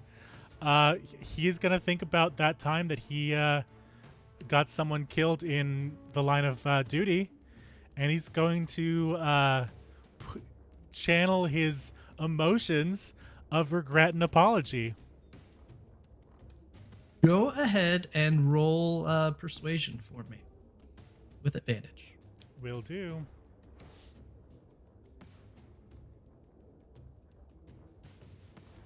It's not exactly my strong suit, so let's hope the advantage helps. So the natural 20 and the natural 1 that you rolled? No. You rolled a 1 and a... Yep, nat 1 and nat 20. So I got nat 20, I guess. The nat 20. You receive a feeling back of cautious acceptance. Rousseau, the creature that has you wrapped up, pulls itself up out of the trench onto the floor around you, and then works its way around you into the light and toward the ancillary sphere at the top. And as it does, the vines, as it passes into the light, the vines loosen and come off of you. And its head kind of looks down at the two that are gone, and you're suddenly filled with the feelings of like you were you got up at night to go get something to drink, and you just jammed your pinky toe on a piece of furniture. That is a feeling that the confusion and the pain of that washes over you.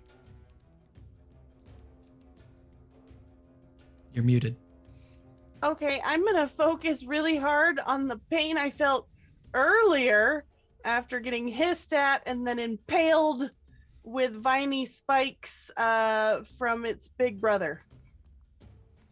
As a way of like... We're even? Like, like we're even, or hey, you guys hit first. He started it. The return feeling you get is now in 2002, YouTube really hasn't taken off, so there's not a lot of viral videos rolling around, but there is a show that's constantly on network TV called When Animals Attack. And I don't know if Rousseau watches that, but during this era, there is the When Animals Attack. You get the same feeling that you get watching someone get too close to like a moose or something, and then the moose throws them across the highway. That feeling that you get from that is a comparable feeling. I will send back the feelings of like protection I have over my crew, like the feeling of responsibility that I have, like I didn't want to get too close to the moose kind of thing. but I am here to protect them.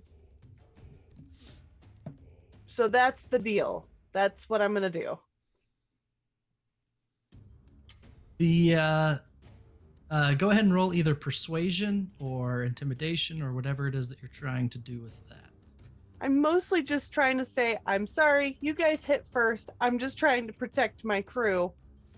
This is like a mama lion being like, nah, I got my cubs to protect.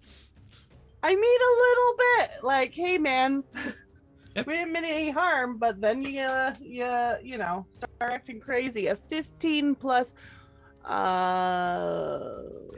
persuasion, 16. I don't want to do intimidation. Okay. So 16. It you get a feeling of understanding that comes back to you. And then odds are, yep, the machine up around Connor and Captain White hums loudly again and pulses again. And nearly the entirety of the room fills with light. Dr. Troy.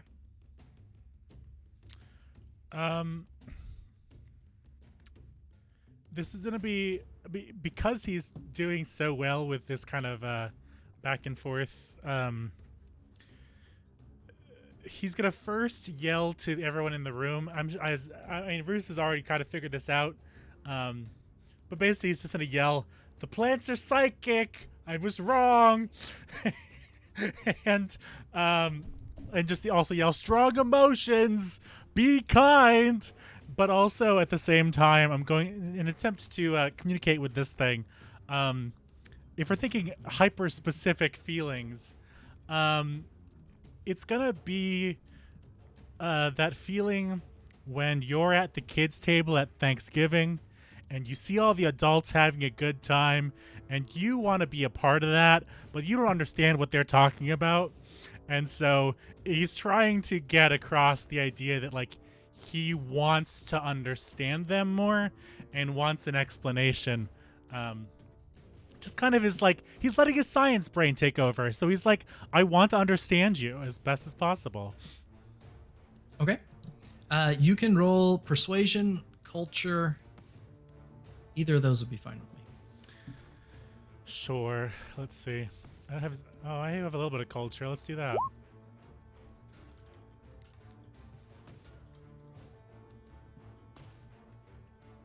It's a 16. Okay, 16 is great. There is the feeling that you got from the first day at school when the kindergarten teacher said they were so glad that you're here.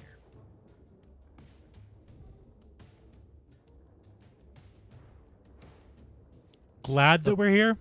Yes, glad. Yeah. I hope your kindergarten teacher gave you the sense that they were glad you were here. Sorry, I blanked for a second there. And that is one more success for this diplomatic encounter that you may or may not know you're in. And Dr. Connor, go ahead. I'm gonna look around to see if I can spot where there are more seed pods we could possibly grab to fuel this thing. From your vantage point, you can see where all of the seed pods are as you look around. I assume those are the almonds that are on white plates all Those over. are the almonds on white plates. Almonds yes. on white plates. And for Chad, who doesn't know what I'm talking about, they are right there. Well, and also Dr. Troy said strong emotions. And listen, I'm a 14-year-old right now, so I got plenty of those. So I'm just gonna, I guess, broadcast like help and be thinking about like we need to get these seeds into the right place to power this thing.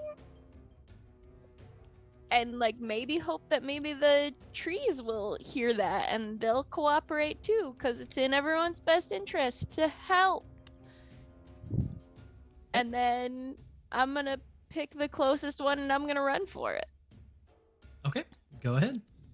Which one is the closest one? The one down here toward the Sweet. entrance. I can move all of 6 meters. You can dash. I can move all of 12 meters. There you go. Hang on, let me see how much that is on this map. Oh, I can move 4 squares. Hooray. Oh no, each square should be a meter. Each square should be a meter. The scale's Oh, off. dang. Yep. 4. Hang on. 1, 2, 3, 4, 5, 6. 1, 2, 3, 4, 5, 6. Yep. Cool, I'm almost there. All right. Rousseau.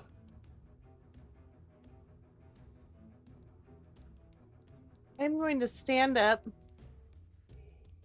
and just kind of looking at it. And then send it like the feeling I feel when I step through the Stargate. Okay. The whoosh, the sense of like planetary travel. But I am going to send it the feeling when traveling back home through the Stargate. Okay. The feeling you get back is one of concern that something is broken.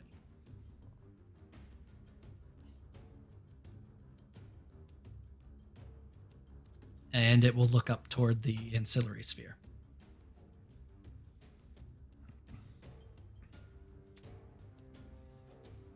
All right. I'm gonna. The last time I had to try and work on my truck, and I am trying to find the one piece that I need to like tighten or whatever, and I am looking to try and fix this stupid thing. I'm looking at the whole situation under the hood, and it's like, where is this? How do I fix this? I'm gonna send that feeling of like, how do I fix this? The feeling that you get back, and it's again, these are your feelings, so this is your interpretation. It has never read this story. It does not understand the cultural connection, but you are the one making the feeling. It's the feeling of watching the little Dutch boy stick their finger in the holes that are in the dike that has holes in it. Okay. For those of us that have no clue what you're talking about, would you mind? There is a It's story a hole in a of. wall. There is a story of. It's called the story of the little Dutch boy. All of his village is protected by these walls to keep the water from flooding in, and there's a hole in one. And in order to fix the hole, he sticks his finger in that hole so that the water does not rush through. It is a temporary fix to something that needs a bigger fix. So that's the feeling you get. There is a temporary fix to the bigger fix that's needed. And the feeling you get is do the temporary fix. Oh God, do the temporary fix. I'm crawling as fast as I can. Okay. I'm gonna. Okay. I am going to. I've done this before. The feelings, the like smells, the sensation of like planting all the little garden flowers in the spring and like packing in the earth and like feeling like, yeah, they're gonna be so happy here, they're gonna grow. That kind of feeling. I'm gonna just send it to them with like a question on the end. That is the feeling of plugging the holes in the wall. Okay, all right, I'm just gonna yell out, get the seed pods, put as many seed pods as you can in there. That's what I'm doing. Captain Okay. White.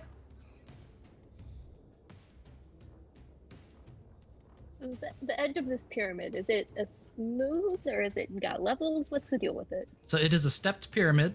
If you would like Okay. to go down the side instead of use the stairs, you'll need to make an athletics or acrobatics check to keep from getting hurt.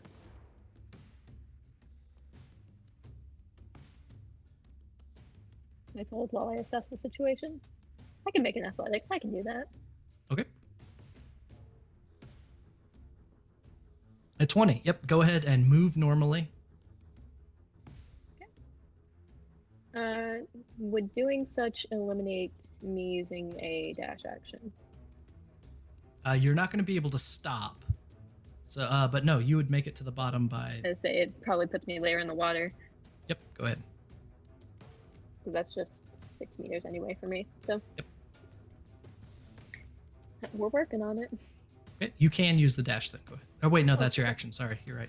Get it. Yeah. The plants. The feeling that Rousseau gets from the one that is behind her is that of an old woman that knows she's taking way too long to cross the street, but is going as quick as she can. Oh, poor plant folk. Oh. They're doing their best. And then there is one seed in there. We'll roll this. The machine up there pulses again and finishes filling the space with light, but it doesn't stop spinning. So everyone knows that the goal is to grab seeds and get back. You can go ahead and take your turns to do that as quickly as you'd like. Dr. Troy, you are now knee-deep in water. Yep. I am sprinting for those stairs and trying to communicate like help me, or like join me as Okay. I sprint for these stairs. Go for it. 3, 6, 9. Let's go over here. All right, sounds good. And I'm gonna start looking around to see if I can find these seeds. Yep, there is one in the building right next to you. Yeah, I mean, I've reached the end of my movement, but that's gonna be my next turn, is ducking in, grabbing it, and sprinting somewhere else. Dr. Connor, go ahead. I see this one. 1, 2, 3, 4, 5, 6. Land right on it. And then I'm gonna like pick it up and hold it, but then see that there's one over here, and I think I'm just gonna like look back and try and go for the next one and make kind of a loop. Are these Holding 2 of oranges them. those like light bridges we saw previously? They're bridges. They're not the light bridges. I just didn't want to draw a bridge. They're connecting the roofs of these buildings, but the buildings all have windows, so it's very easy to kind of jump in. Well, so I end up there on my way with my dash to grab the second one. I will keep a seed with you. Rousseau, go ahead. This thing was holding me. It let go of How you as soon heavy as was it? the thing holding you. I want to pick up the grandma and football her across the street.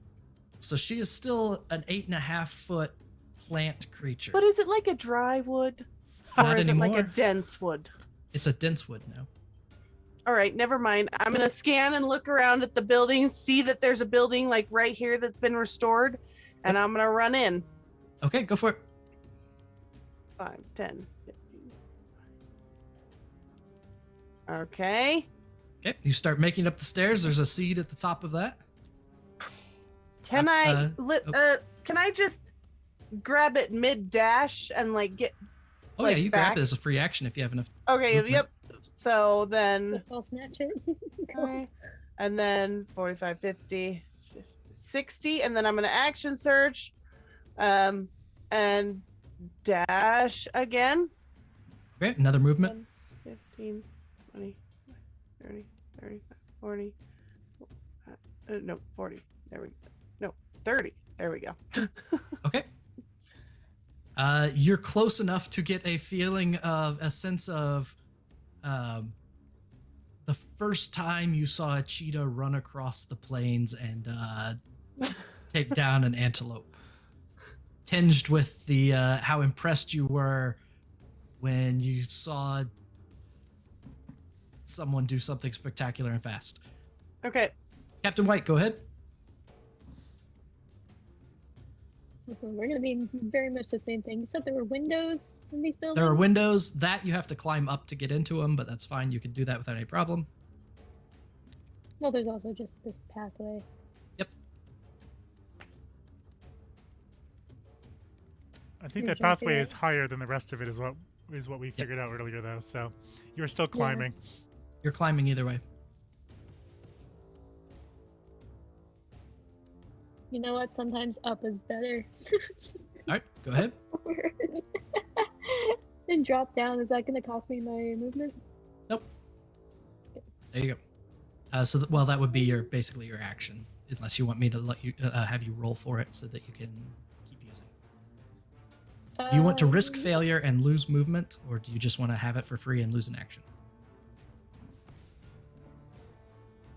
Just say the latter. I'm gonna do it because Okay. regardless, I'm gonna end up using my surge anyway to just keep movement. So All right, so go ahead and use your surge and keep going. I have my little football. You Moving grab the in football, put corner. yourself where you end up, and then I will give you the football. I think that puts me about here with my movement. Okay. The plants. Oh, dang it! I did it again.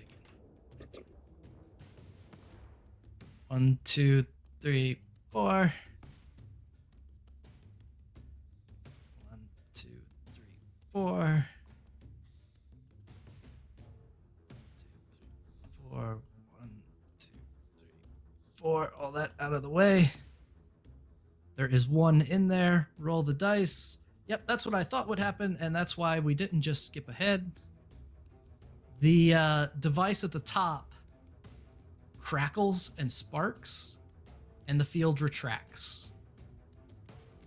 If you're outside of the field, you get 90% of your age back. Dr. Troy, it's your turn.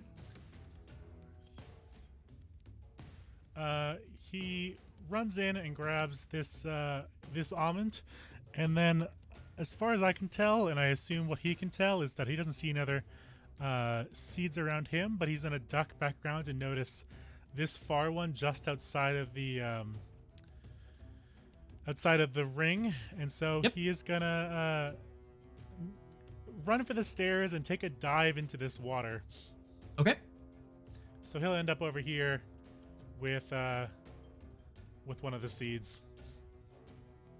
Dr. Connor, you get 90% of your age back again, putting you at 19. Oh my god! Great. All right, so 1, 2, 3, 4. Grab the almond. Oh no, I forgot my other almond. Anyways, how do I go about getting off of this building that I'm on? There's Like, how- windows. You can go through the windows. You can Oh, sweet. climb down. It's fine.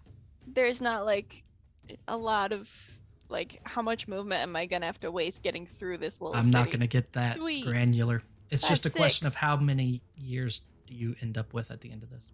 No, 2, 3, 4, 5, 6. You're gonna, you go back into the field. Roll a d6. Great. Rousseau, go ahead. Dashing. I'm dashing. Okay. I will do a little as I pass by the one that felt such awe, and I am Yes. just going to get there and place the pod in a little divot. Okay. You are able to stick the pod in the divot. Roots grow out from it. The crystal within shines just a little bit. Captain White. I am retrieving my second almond. Okay. Go ahead and put yourself where you end up. I will give you both almonds when you're at the end of your movement. Fashion puts me here. You have 2 almonds and you're there. Ah, dang it, did it again. 1, 2, 3, 4. The plant with 2 arms is just like trying to reach the ancillary sphere, and it's like just out of their reach.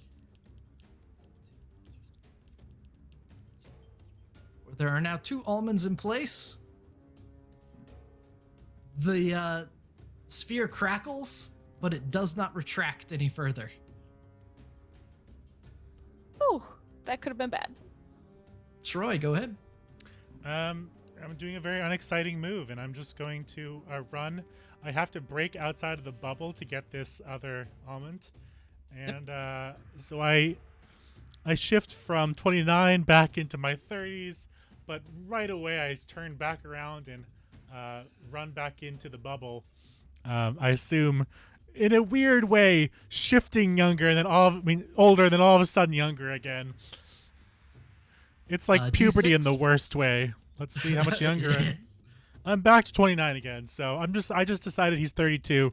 So I'm just doing 32 to 29 to 32 to 29. It's fun. Perfect.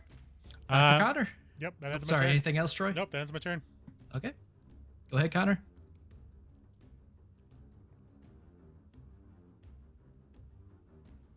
Muted. You're muted. I know, I just had to count, and I don't need to be publicly embarrassed by having a count on my fingers. It's fine. I made it so close to the sphere, and this is the end of my movement. Okay, are you scrambling up the side of the pyramid? Yes? I need an athletics check if you're going to scramble up the side. Oh. Okay, so I was here on my almond, and I went here, here, here, here, here to these stairs. Okay. Oh, there's these. This is the stairs. Yes. Yep. I don't think I can do that. I was already at a minus athletics before I turned 15. Okay. So we're gonna go 1, 2, 3, 4, 5, 6. I'll make it eventually. All right. Give me my Sounds good. almonds. Rousseau. Dash, and I think I'm gonna like look around. Okay, I got that building. I saw Connor go into the other building. I'm just gonna like do the like running down the stairs move on this pyramid to go down here and like jump into the water and Okay. see if I can like kind of come up here. So 5, 10, 15, 20, 25. And again, I'm just dashing, but that's going to be my whole movement. Okay. Captain White.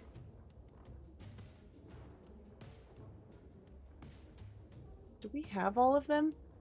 Hold on. I'm holding 2 of them. I'm looking at the map and I'm not seeing any more. All of them have been collected. They are in people's hands. All right right. Sweet. We have Well, all the footballs. Russo don't know that, so. Listen, I will just hand you one and we can just climb this fucking pyramid. Okay, that's fine. Nice. All right. Sounds good. Go ahead and put yourself at the end of your movement as the, because I don't think you have enough to get there yet. As the first of the plant people try to start fixing this, the two-armed one, no. who's going to be doing so at disadvantage. The device is still spinning, but they're still working on it. Speaking of, a D8. 2 minus 2 is 0. The field does not shrink any further. Troy, run for it. Okay, there I am. Dr. Connor, run for it. Everyone, you can go ahead and run for it. Just go. Ew! Go down, get the thing, get the thing. I'm just gonna use Running, that last running, bit running, we running, have running. to go up the fucking Ah, We're damn it, vaulting. There. I can make it. Did you have an action left? No, I had to dash. Okay. Rousseau, did you have an action left? Had to dash, I'm dashing. Yep. White, did you have an action left? We all dashing. Okay. It is their turn. There is now 2 of them. That one has both hands. So it's an advantage this time. The device powers up. It doesn't seem like it's going to shrink any further. So they've gotten it under control. It starts, stops its wild spinning. It smooths out. You get a feeling of relief and appreciation from them. You're awash with kind of the mixed emotions of you helped, glad that you helped, you still blew my arms off, and I don't know how to feel about you. And as the kind of everything levels off and balances, what are your character's last thoughts about this particular mission and what you're doing before you're able to head home? Just my last thoughts are the concern about getting home. You're assured by them you can head back through at any time.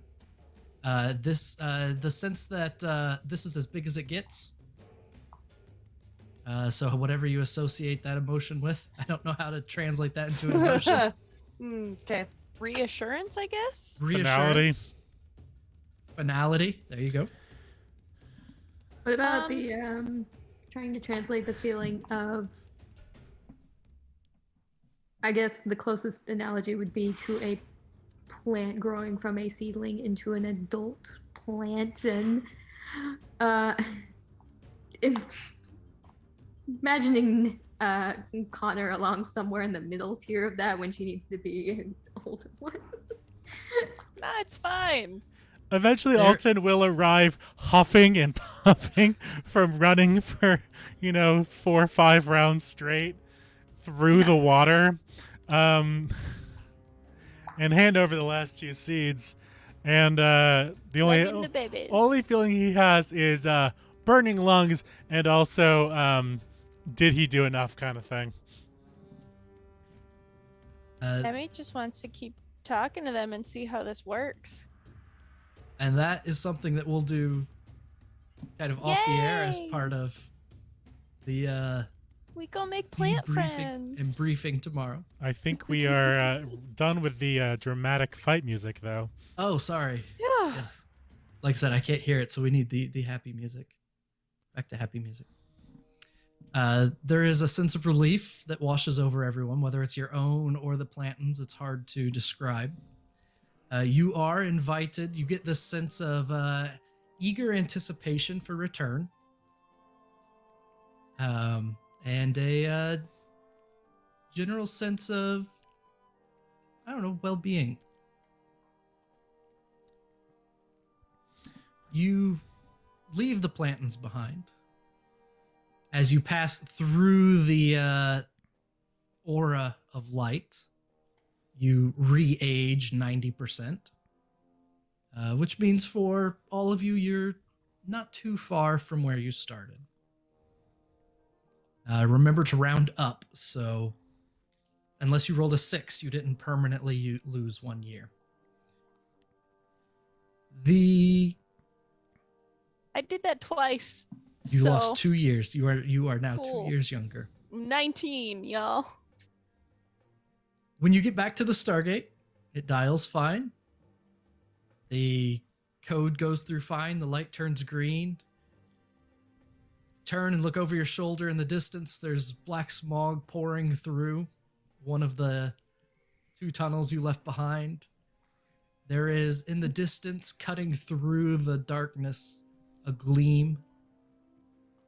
There's a sense of, well, it could have gone worse. Maybe we should have told the Plantons about that big one. Job is done and we kind of won. Well, and we can come back, so we'll tell them next time. Right? Yeah, we should probably debrief and then come back and try and solve this problem. Mm-hmm. Bring some glass. And that is where we will end the mission this evening. Thank you for hanging out. I have done a terrible job with timing. I apologize for that to everyone. That's later than intended. Remember that time HP said we'd be done by midnight? Yeah, well, I tried. I'm I tried. so tired right now. I tried. But I really love this game. I also really love this game. I'm enjoying this immensely, so sorry for that.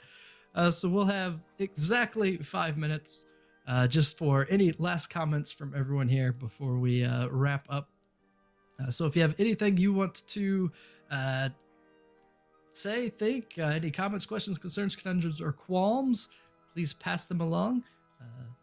Otherwise, that's be it. Anything from anybody? No, I don't believe this ending and that it's happy, but we'll see next time. What do you mean? I think this went great. We helped the plant people. We fixed their thing. Sure. I think this went great. After we broke into their home and yeah, oops, that was our bad. Could have wiped out the entire race. It'll be fine. Wonder what On the happens good if we side, bring Seymour into this little aura. Will he You get didn't better? actually kill any of the Plantons. Well, in this room. Yeah. was that weird like Audrey 2 thing somehow like a normal plant person that we just totally decimated? Oops, our bad. I tried to That get it the expanded to just the room. That's as far as it would go. So What I if we tried to just get the feeling what if across to what if we just killed its queen? Its massive orchid plant folk queen that we just destroyed with vengeance? Oh, sorry, you were saying HP. I tried to get it across with the when animals attack thing.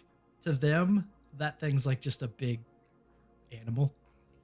yeah. So they wouldn't see it any different as, if...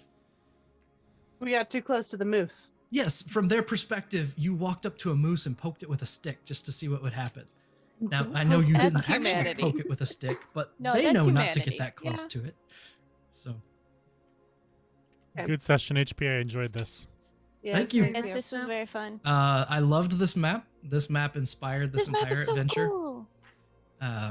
So there will be more maps like this that change as we do things to them. Some based on time, some based on what you're doing. So that is something to look forward to in the future. Thank you for hanging out with us late. We will go through and say our goodbyes and our outros. And and then we'll be back in 2 weeks for a crossover episode. So that will be a whole adventure in and of itself. So starting with Lukalak, go ahead and tell us who you are, what you're doing, and when we can see you next. Hi, I'm Lukalak. I am Dungeon Master, sometimes player and design coordinator for TPK Roleplay. I make things like overlays and do other graphic design things for streaming stuff in TPK. I also will be running Harper's tomorrow evening. We're going to a haunted house. Other than that, you won't see me for a little while because it's Halloween week and I observe privately. So we shall see you after Halloween once November starts back up. And I will just be, again, everywhere. Just check out the schedule, throw a dart, and you'll hit me. On to, I don't know who's next. Proper. Hello, my name is Proper Nerdy. I'm a TPK staff member, role player, game master, and designer. You'll catch me tomorrow in Stargate, and then again, you won't see me for a while. But for Halloween night, our good friend Fazul, the GM, is running a session using one of his one-shot RPG rule sets. It's going to be witchy. It's going to be very fun. And I hope you join us for Halloween night for that special broadcast. You should also check out my magnum opus, my not mise en place, whatever you want to call it. My campaign right now called Madness Calls It Forth, a City of Mist campaign based on Knights of Paintown with Luca and Vermin and Ikaj and Chrissy. It's going to be very good. And so you can join us on Monday, the 15th of November for our next episode. I believe that brings us down to Meg. If we want to throw it over to me, sure. Hi, everybody. I'm Meg Mysteria, and I played Captain Tommy White tonight, who may or may not have made bad decisions, but it's fine. We'll deal with the consequences later. As far as where you guys can find me, I'm everywhere as Meg Mysteria on Twitter, Discord, Twitch. Next time you will see me is, yes, when I am going to be the game mother for my campaign, The Hubris of Man, using the Alien RPG system. Our next episode is going to be this Wednesday. So if you like more sci-fi horror, well, this wasn't really horror, depending on how you feel about plants. But mine will be definitely sci-fi horror. So if you're into that, come check it out. Other than that, let's throw it over to Nif. Hi, it's me. I'm Nifernif. I'm playing Emmy Connor. This is the cat. I am feeling real good about this. I think we made great choices, everyone. Nobody died, and we have friends. It's okay. I am going to be around next Thursday in our Tyranny of Dragons campaign called Queen's Gambit. Catch me playing a cool time wizard there. And then I think just that one and this campaign for right now. Our Frostmaiden campaign starts again in January after the bad guys are so terrible at their jobs on Friday nights that they have to leave. Just sorry, bad guys. And yeah, also I made Jasper's Game Day Ambassador. They are a wonderful organization that focuses on the education and prevention of suicide, and they are really active in the tabletop community, and I really encourage you to go check them out. And I have been, and will continue to be the last hit point hero. You can find me next, seeing what the bad guys make of this mess, as they too are going to figure out what to do with some Plantons. After that, before that, next Tuesday, the 2nd, is Oathswarm, and Oathswarm, where my poor sad boy Threnos will maybe one day get his wings. We'll have to wait and see. I think that is it for me. Oh, as for the team, you do get 1 mission point for making friends with the Plantons. And that is the only mission point that you will receive this mission.